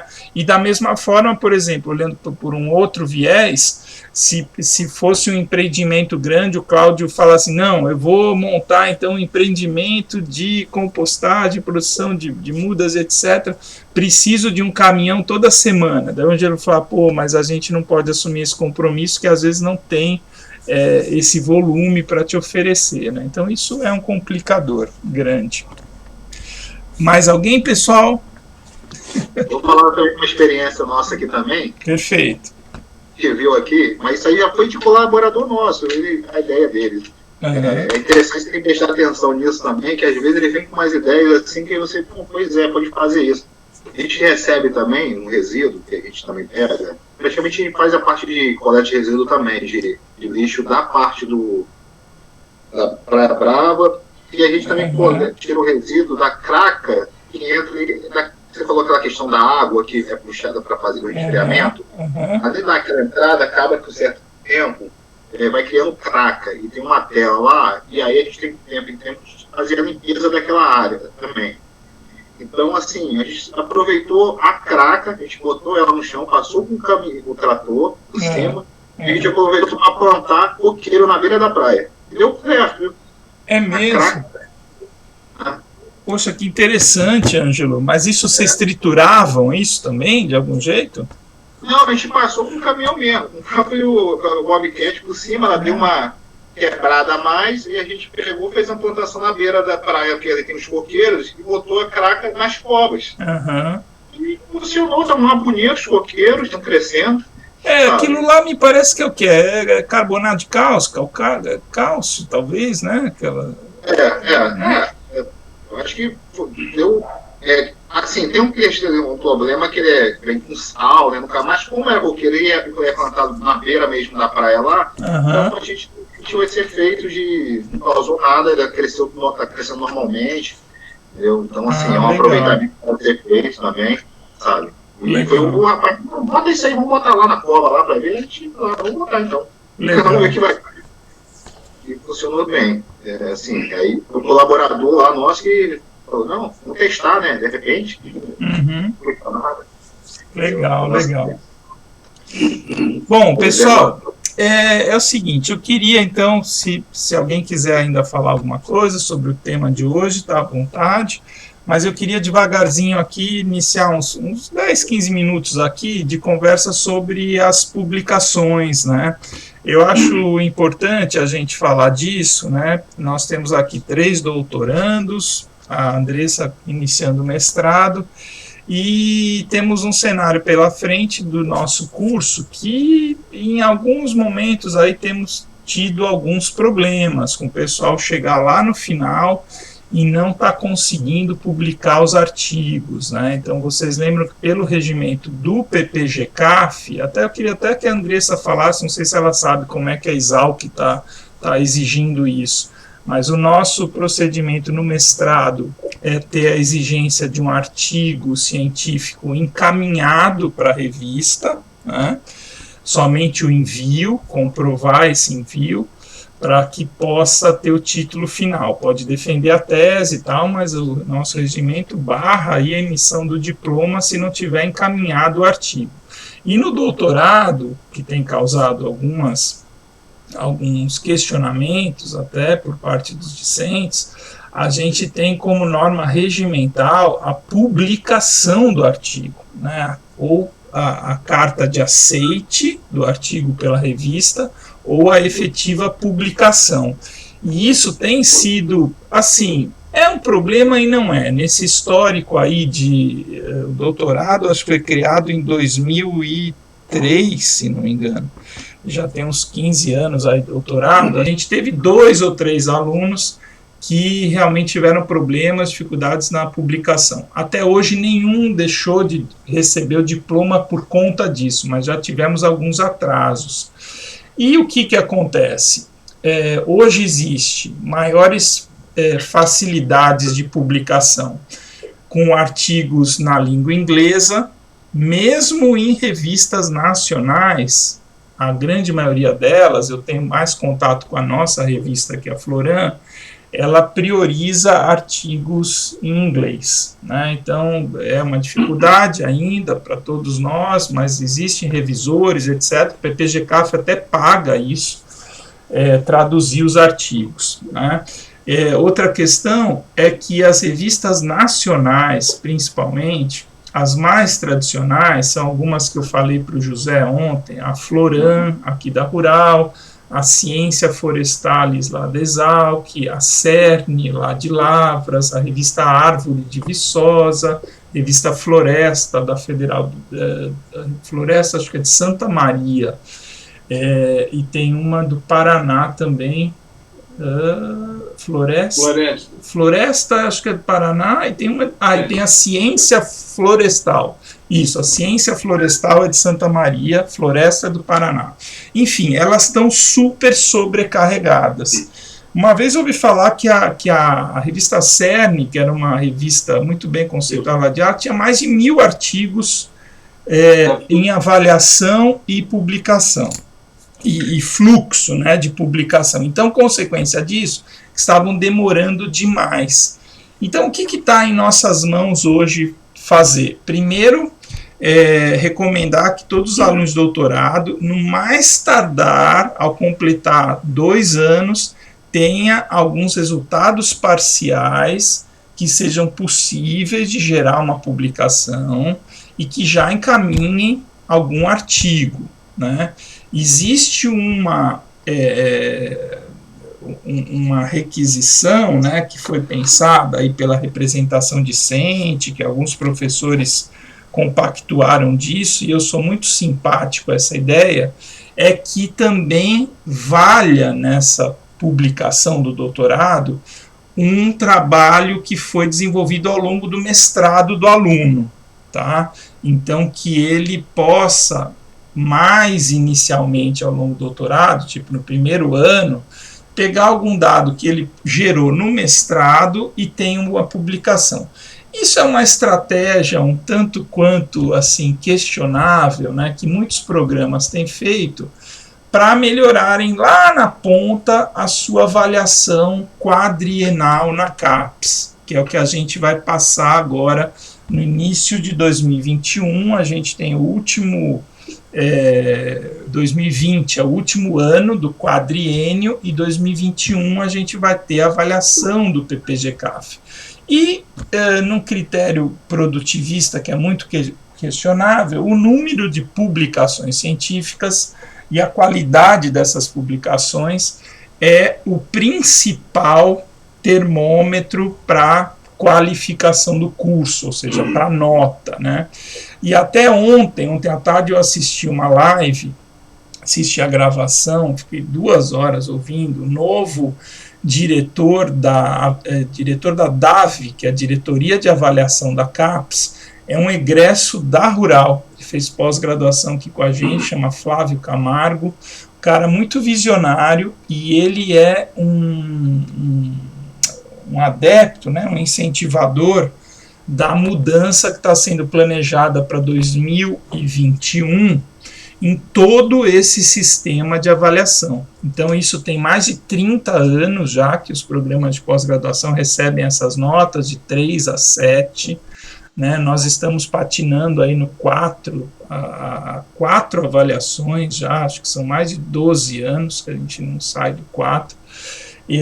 A gente tem esperança de subir para 5, mas o ano que vem, ele colocou ontem, vai ser muito interessante, o ano que vem é um ano meio que sabático para todos os programas de pós-graduação.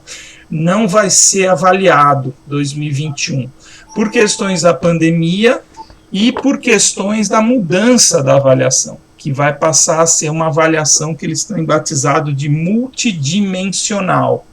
É um modelo trazido de algumas universidades da Europa, que a USP já está fazendo de forma paralela essa avaliação dos seus programas de forma interna, e que ele é mais amplo do que simplesmente fazer contas matemáticas de número de publicação e etc.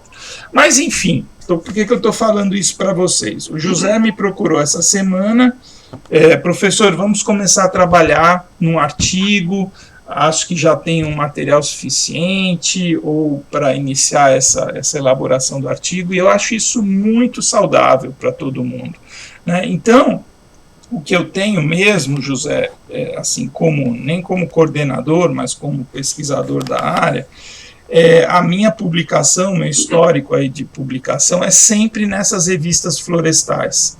Tem uma outra coisa, talvez uma revista de química, uma revista de sociologia que a gente publicou com o PET, que eu atuo também, mas 95% das minhas publicações são nessas revistas que eu citei. Poucas coisas internacionais, isso é uma coisa que eu tenho que melhorar. A gente abriu horizonte. Tem uma revista chilena que chama Madeira e Tecnologia, alguma coisa assim. A gente publicou alguma coisa, uma revista americana que eu publiquei o doutorado, mas pouca coisa. Ainda o foco nosso, isso é uma autocrítica e uma crítica também aos nossos professores, todos os PPG-CAF, a gente tem um certo padrão, que é revista nacional, revista B1, que são as maiorias dessas que eu citei, publicações em português e pouquíssimas coisas internacionais. Então isso é uma barreira que a gente tem que começar a mudar.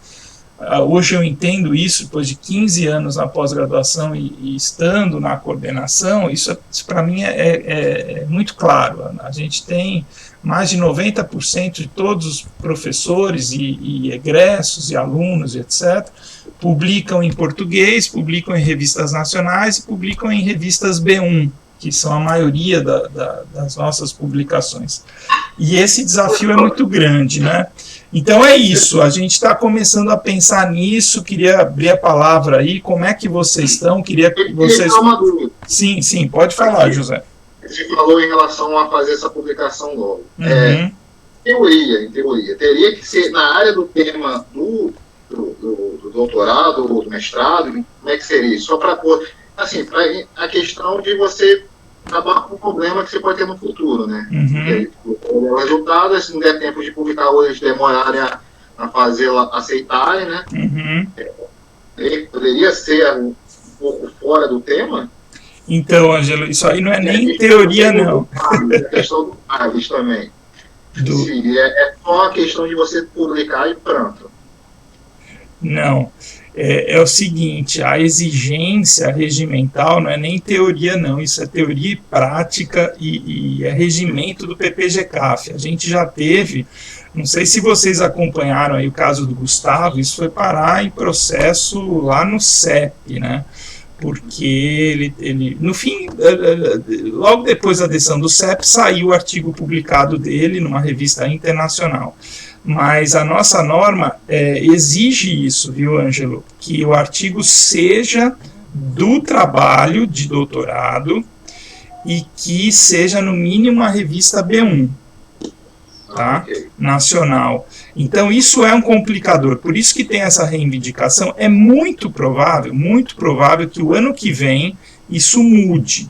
Porque a gente está esperando essas novas regras da CAPES, que vão ser lançadas no mais tardar em fevereiro de 2021, que o cara prometeu ontem na live, o cara que assumiu a diretoria de avaliação.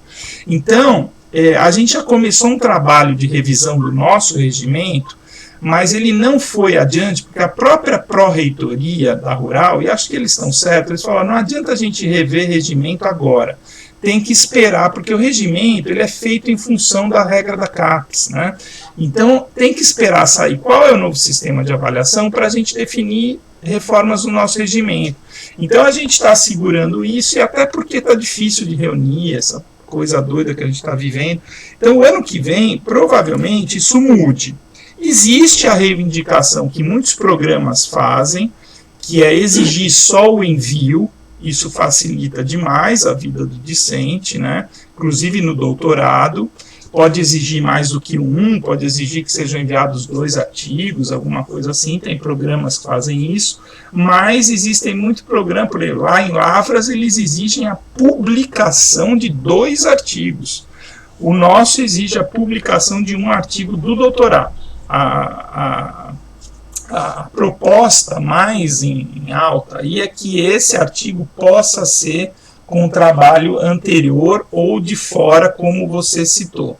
Trabalho que não seja exatamente o trabalho do doutorado, mesmo porque é uma contradição, né? Como é que você manda 2 anos antes um trabalho para publicar, se você tem até 4 anos para finalizar o seu trabalho, né?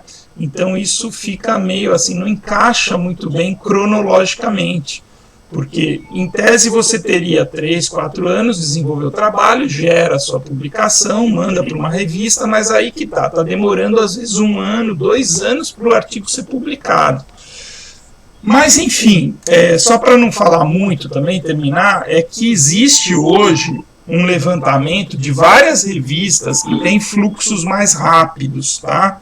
Principalmente internacionais e principalmente publicando artigos em inglês. Então isso é uma coisa que a gente tem que ficar em mente, tem que deixar na mente.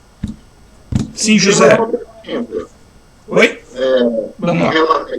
Um pouquinho, aquela questão do projeto nosso aqui tinha meio que falado que não precisava apresentar esse período. Aí, como é que ficou resolvido isso, a questão do projeto? Que até hoje eu não apresentei meu projeto ainda. E, então, assim, estou fazendo as matérias para adiantar logo, aproveitei que você tinha comentado, na tentar matar o rápido que eu posso, para depois pegar essa parte e engatar na pesquisa mesmo, no projeto e na conclusão da dissertação, né?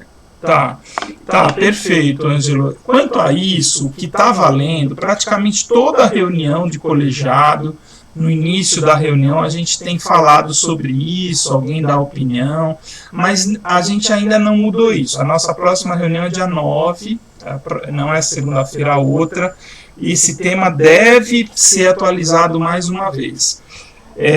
Lá pelo meio da pandemia, a gente suspendeu todos os prazos regimentais do PPG-CAF. Então, assim, não existe hoje uma exigência da defesa do projeto, não existe hoje a exigência da defesa, da entrega de relatórios, e não existe um prazo limite para qualificar. Então, assim, os prazos estão todos suspensos. Não se preocupem com isso. Agora, se a pessoa quiser defender a sua tese, a gente tem feito, essa semana mesmo, a gente teve uma entrada de uma qualificação do Chico Francisco Laudares, né? Ele vai, então não pode defender a tese sem ter qualificado. Então, assim, é possível realizar qualificações, é possível realizar defesas, e se o aluno quiser, esse caso ainda não teve nenhum, pode até realizar a defesa do projeto, porque a defesa do projeto, isso que a gente insiste muito, é uma coisa para ajudar o aluno, né? É expor o projeto para alguns professores, para ouvir dicas, críticas, vai por aqui, vai por ali. Não é uma coisa para atrapalhar o aluno, que a gente vou precisar montar a banca, é uma pré-defesa, não. É só uma consulta. Então, esses prazos estão flexibilizados, mas se o aluno quiser chegar... É que o caso de vocês é diferente, vocês estão começando, né? Mas tem muitos alunos que estão terminando, que o prazo normal seria fevereiro agora. Então, esses alunos, alguns estão cumprindo o prazo, né? Esse Chico que eu comentei, ele é professor da Rural, ele é professor da Física. Então, ele tem aumento salarial, tem coisas assim, então ele quer cumprir o prazo. Então, ele vai fazer a qualificação agora esse mês de novembro e deve defender até fevereiro. Agora, as exigências não estão sendo cobradas, tá bom, pessoal? Tem os prazos. Ângelo, eu não sei se você não tem bolsa, não, né, Ângelo? Não tenho bolsa, não. Quem tem bolsa também foi flexível. Acho que ninguém aqui tem bolsa. O PC que tinha, acho que vai abrir mão. A gente não tem nem para quem passar essa bolsa. Hoje a gente não tem nenhum aluno sem bolsa no programa que não tenha vínculo.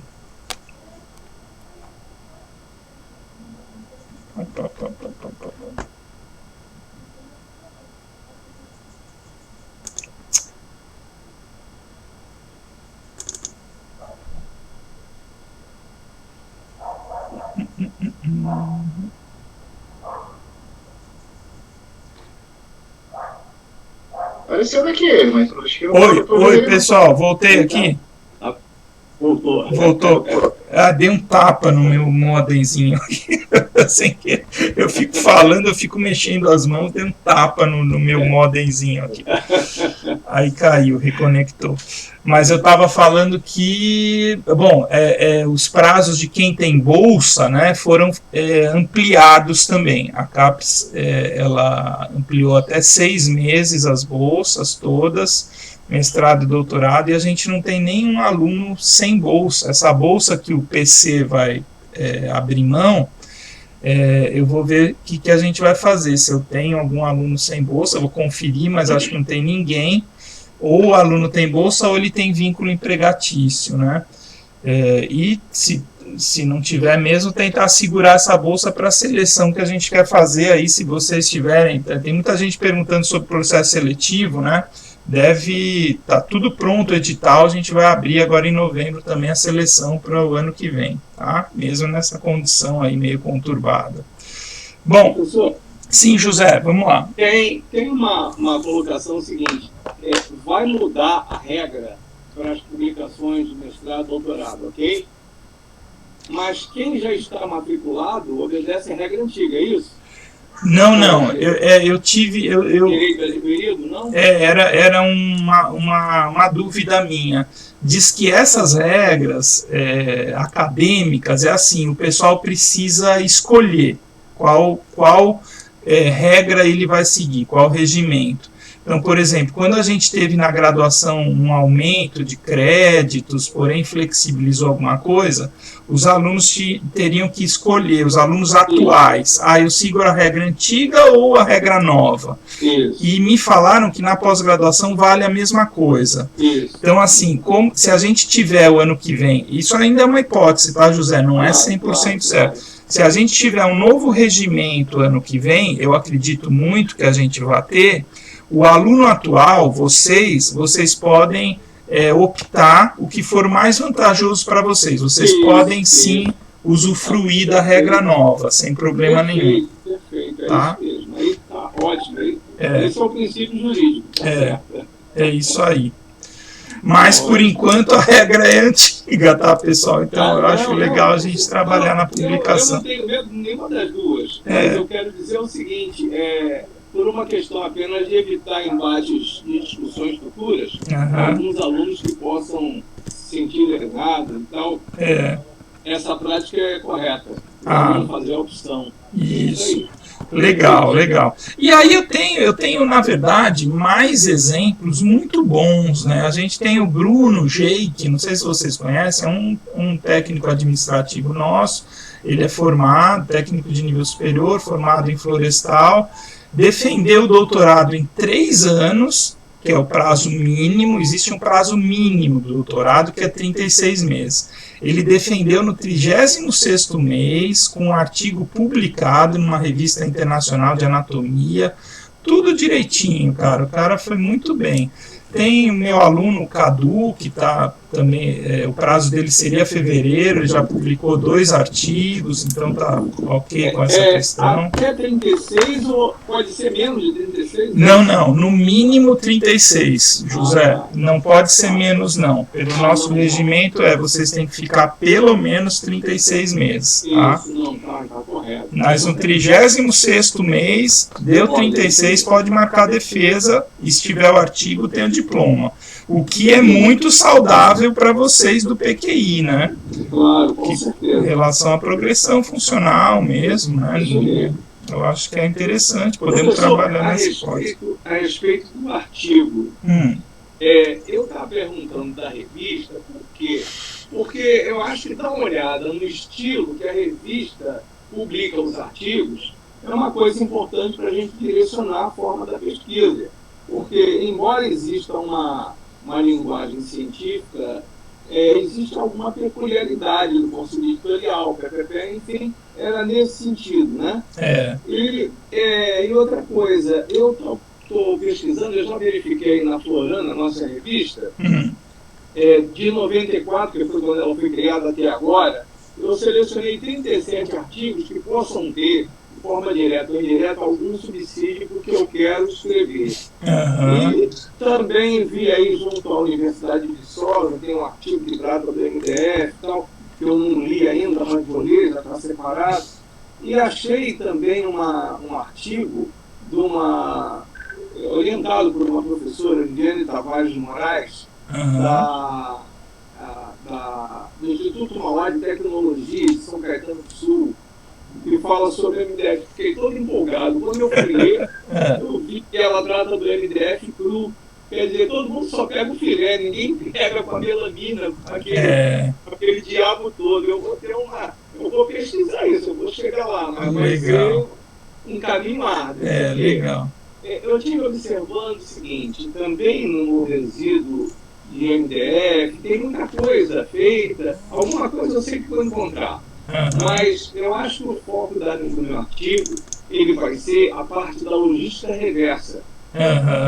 Por conta do suporte jurídico, de toda essa conjuntura. Mas é natural que eu tenha um foco nesse artigo, um capítulozinho aí, uma entrada, com relação à existência dessa placa mista. Porque isso vai fortalecer o artigo com relação à logística reversa, entende? Entendi. Eu acho que eu estou pesquisando essa parte, que não é exatamente a parte foco do artigo. Mas eu vou partir por aí, entendeu? Então estou com muita coisa para ver, muita coisa. Mas isso é ótimo para mim, isso é muito bom para mim. E fiz contato lá com aquela moça da Eucatex, eu vou fazer também com outras empresas, para ver a logística, como é que eles fazem, temos o grupo. Botei o Daniel da Centenário Cavaco também no grupo, quer dizer, está tudo. Eu acho que vai ser legal isso. Agora, o senhor conhece alguém que possa lhe dar algum subsídio com relação a esse tipo de placa mista, Adriana Nolasco, sei lá? Eu conheço sim. Não, eu acho que a gente pode pôr no circuito alguns professores da área de chapas e painéis. Tá? Então eu tenho muita amizade com o professor Geraldo Bortoleto. Geraldo Bortoleto é o professor lá da Exal, que deve ser professor ali da Andressa. Ele dá a disciplina de chapas e painéis. Ele é um cara assim, acessível, tá? A gente conhece bastante, foi meu co-orientador no doutorado. Depois tem o próprio professor Edivar, nosso, né, que fez a carreira toda com chapas e painéis. A professora Rosilei, que foi para o Canadá agora, trabalhou com painéis a vida toda. Eu acho que ela trabalhou com MDF no doutorado. Então são os especialistas em painéis que eu acho que a gente poderia mirar agora, sabe, José? Que bom, que bom. Olha, eu lembrei uma coisa, tá? Tem também a exigência que essa publicação de vocês no doutorado, PPG-CAF, mestrado também, questão da encaminhação, ela tem que ser uma revista na área de ciências agrárias 1, que é a área do nosso programa.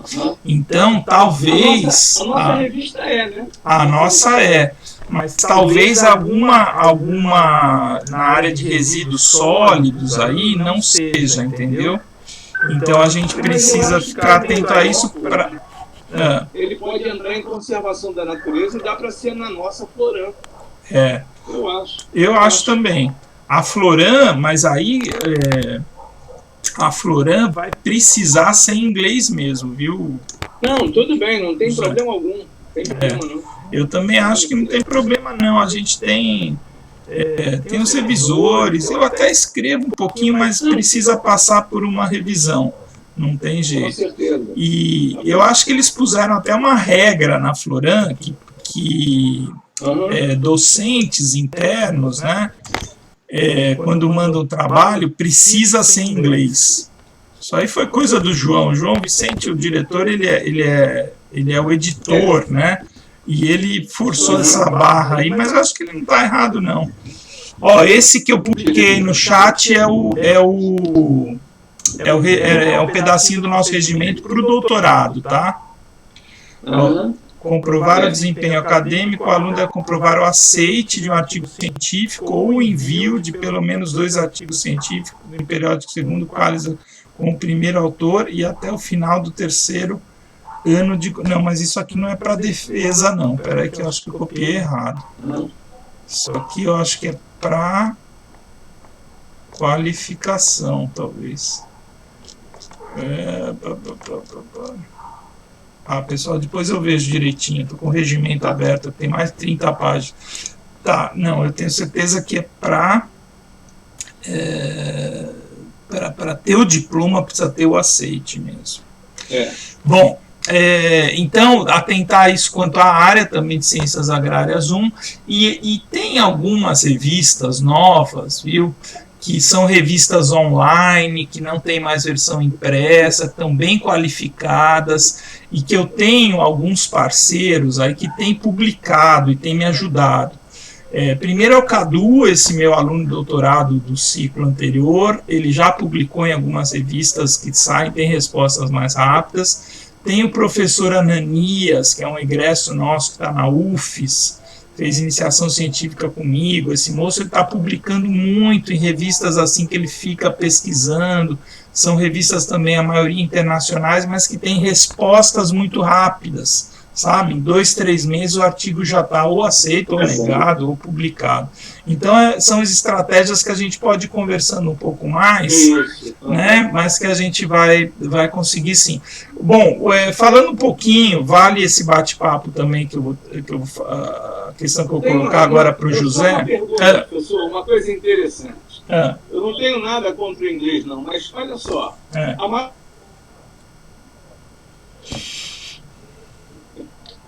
A gente se curva ao inglês como nosso advogado. Não, eu quero dizer o seguinte, a maior população do mundo não é de língua inglesa. E se você for olhar por lado do conhecimento, da pesquisa, você não pode desprezar a Alemanha, Canadá, não pode desprezar.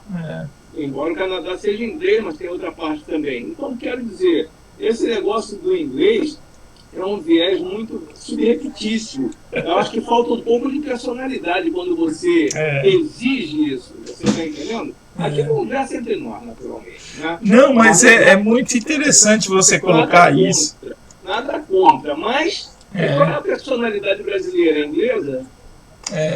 Não, com certeza. E tem uma discussão, eu tenho sempre... O espanhol é muito mais, vamos dizer assim, em maior quantidade do que o inglês. A língua espanhola e portuguesa, que são latinas, em maior quantidade. Por que eles têm que dominar no dinheiro, na língua, em tudo? Com certeza, José. Eu sempre tenho duas avaliações, uma é pessoal, outra é como coordenador, né? Claro. A avaliação pessoal, concordo muito com esse argumento, né? Por que a gente tem que abrir mão da nossa língua, etc. Mas aí vem a questão da regra do jogo, né, cara? E a regra é cruel. O que parece. Esse ambiente científico, ele é todo... você limita, assim, infinitamente a circulação do seu artigo se você não publica na língua inglesa. Com certeza. Não, eu vou fazer em inglês, com certeza eu vou. Mas vamos que vamos, a gente vai amadurecendo essas uma coisas. Outra questão nesse mesmo campo é o seguinte, que eu acho interessante. Hoje em dia você tem todo um espectro de educação ambiental. Como se a educação ambiental fosse diferente da educação. Quem tem educação tem em todos os ramos. Não é só no ambiental. Então, você não tem educação escolar, mas tem educação ambiental? Como é que é isso? Não consigo entender muito também, não. É verdade. Bom, então, meio que para encaminhar aqui para o final, pessoal, o que eu sugiro, José, e serve de exemplo para os outros também, que é claro, estão todos começando, né, o doutorado, fazendo nem um ano ainda, 8, 10 meses, né? Mas o exemplo do José, né, ele já tem um volume de informação teórica, né, através de pesquisas na internet, bibliográfica, os contatos que ele fez são muito válidos, as comunicações pessoais, etc. Eu encaminharia, José, dessa forma, da gente escrever um artigo ou de revisão bibliográfica ou um artigo conceitual, que eu chamo de estado da arte, né? Ou seja, a gente faz um relato da situação atual daquele tema, daquela problemática, daquela questão que você levantou, em relação às chapas MDF, aos resíduos, à legislação. Isso é muito interessante. E se a gente pegar as revistas, elas têm sempre uns 20% a 30%, eu me arriscaria a dizer, de artigos nesse sentido. Ou artigos teóricos de revisão, ou artigos que contam e discutem o estado da arte de uma questão. Então isso daí é muito aceito nas revistas. A maioria das revistas florestais ainda trata, a maioria dos artigos, diria que uns 60%, 70%, ainda vão tratar de artigos referentes à experimentação, né? Que é o nosso métier mais comum, ou seja, você fazer um experimento, avaliar, medir, fazer análise estatística e relatar os resultados, comparar com trabalhos anteriores, etc. Mas os artigos de revisão e de estado da arte são muito possíveis, é isso que eu insisto com os alunos, e eles são possíveis da gente publicar antes, né? E eu acho que para isso você já tem bastante material e a gente pode amadurecer mais essa discussão, né? Não sei se deu para entender aí esse conceito. Eu vou começar a... Aliás, já vou começar não, já estou fazendo aqui 37 artigos aqui da nossa revista Florando. Legal. Vou dar uma avaliada para ver se dá alguma ideia, né? Para começar, eu vou começar a pensar no que eu vou escrever e tal, e depois vou submetendo ao professor, a gente vai trocando ideia, orientando e tal, vamos chegar lá. Legal, legal. Com certeza. E a gente pode conversar, tá, José, no começo da semana que vem, se você quiser, sobre a questão da orientação. Hoje mesmo conversei com a professora Eliane, ela está preocupada aqui, período que vem, me perguntou quando é que começam as aulas. Deixa eu dar outro informe, né? A Rural, não sei se todo mundo viu, ela estipulou para o ano que vem, e a pós-graduação deve seguir nesse sentido também, embora a gente tenha autonomia em cada curso para definir isso.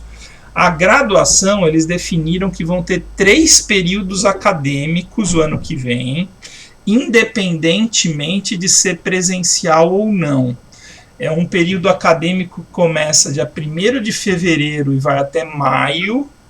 Aí tem acho que são 2 semanas de recesso, depois de maio ao final de julho, começo de agosto, mais 2 semanas de recesso, depois de agosto até o final do ano. Só vão ser 3 períodos dentro do ano.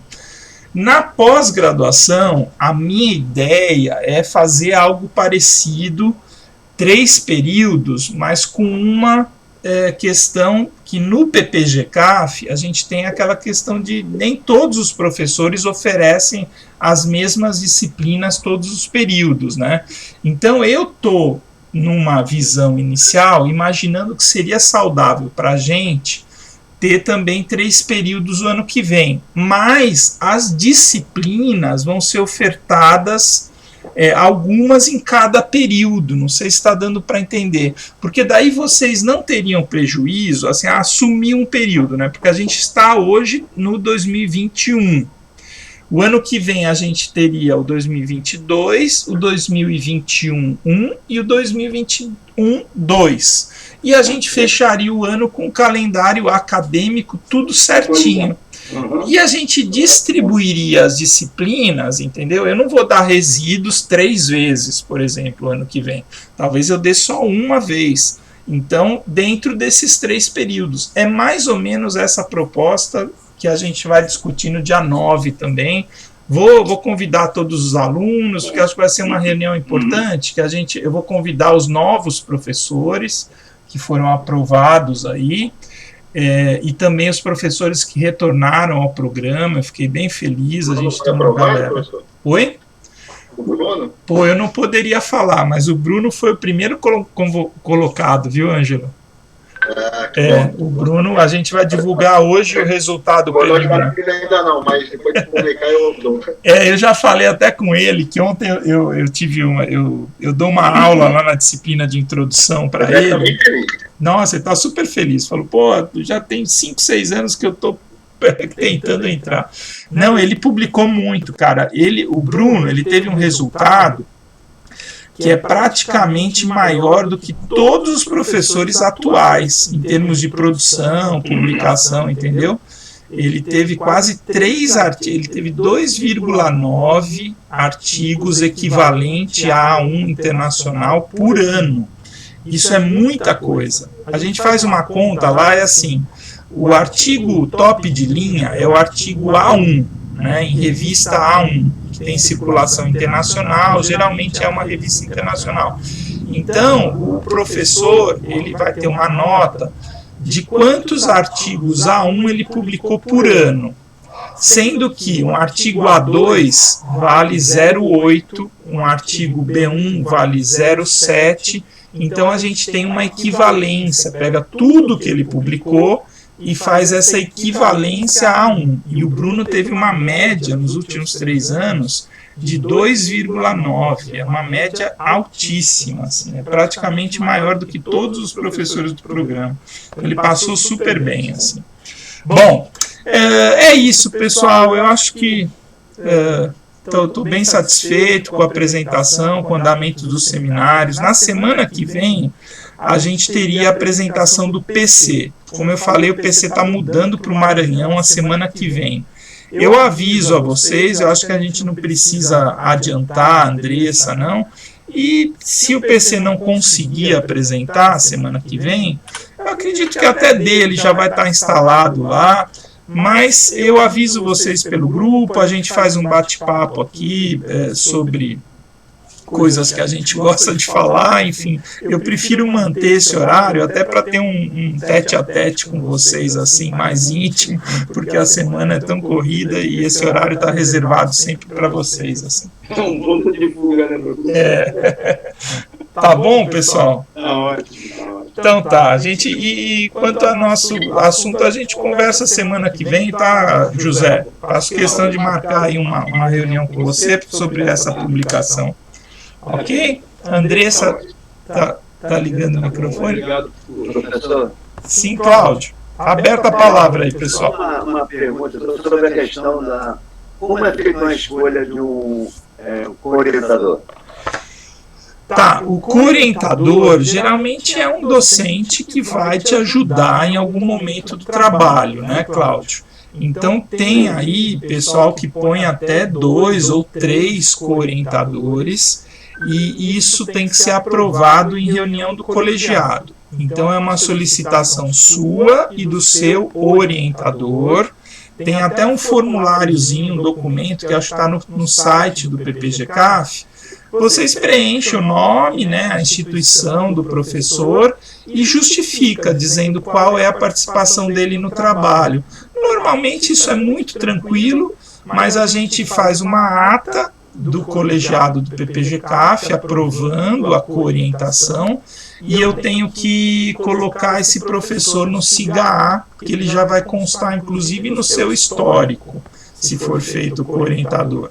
Então é mais ou menos isso, é alguém que vai dar uma contribuição significativa ao trabalho, vai te acompanhar, e isso geralmente é interessante para o docente, porque isso entra no currículo, sabe, do professor. Então a gente, é uma questão assim, respeitosa, né, ética, né, quando algum professor é convidado, né, claro assim, o cara fazer uma pergunta para o professor, não, aí não é orientação, mas alguém que vai ser frequentemente consultado e vai receber você às vezes no laboratório ou na instituição, ajudar na redação final, a gente tem uma formalidade ética assim, de convidá-lo para a co-orientação, porque isso vai ser bom para o currículo do professor também. E para o aluno, assim, é interessante ter o co-orientador, mas acho que até para o professor vale mais no currículo as co-orientações. Mas é isso, tem um formuláriozinho, está no site do PPG-CAF, lá, ou em formulários ou em documentos, manda para a coordenação. É orientador, não, né? Não, acho que é de co-orientação, é um documento específico de co-orientação, tá? Tá ok, professor, vou procurar então. Beleza, se você não me achar, me dá um toque aí no WhatsApp que eu te mando, eu tenho esses documentos. Ok, obrigado. Valeu, pessoal! Grande abraço, mestre. Então tá bom. Grande abraço para todo mundo. Se cuidem aí com essa história de segunda onda, né? A gente fica preocupado. Todos fiquem bem aí. Grande abraço. Um abraço, Cláudio. Tchau, Andresa. Valeu, Ângelo. Obrigado, viu? Foi ótimo.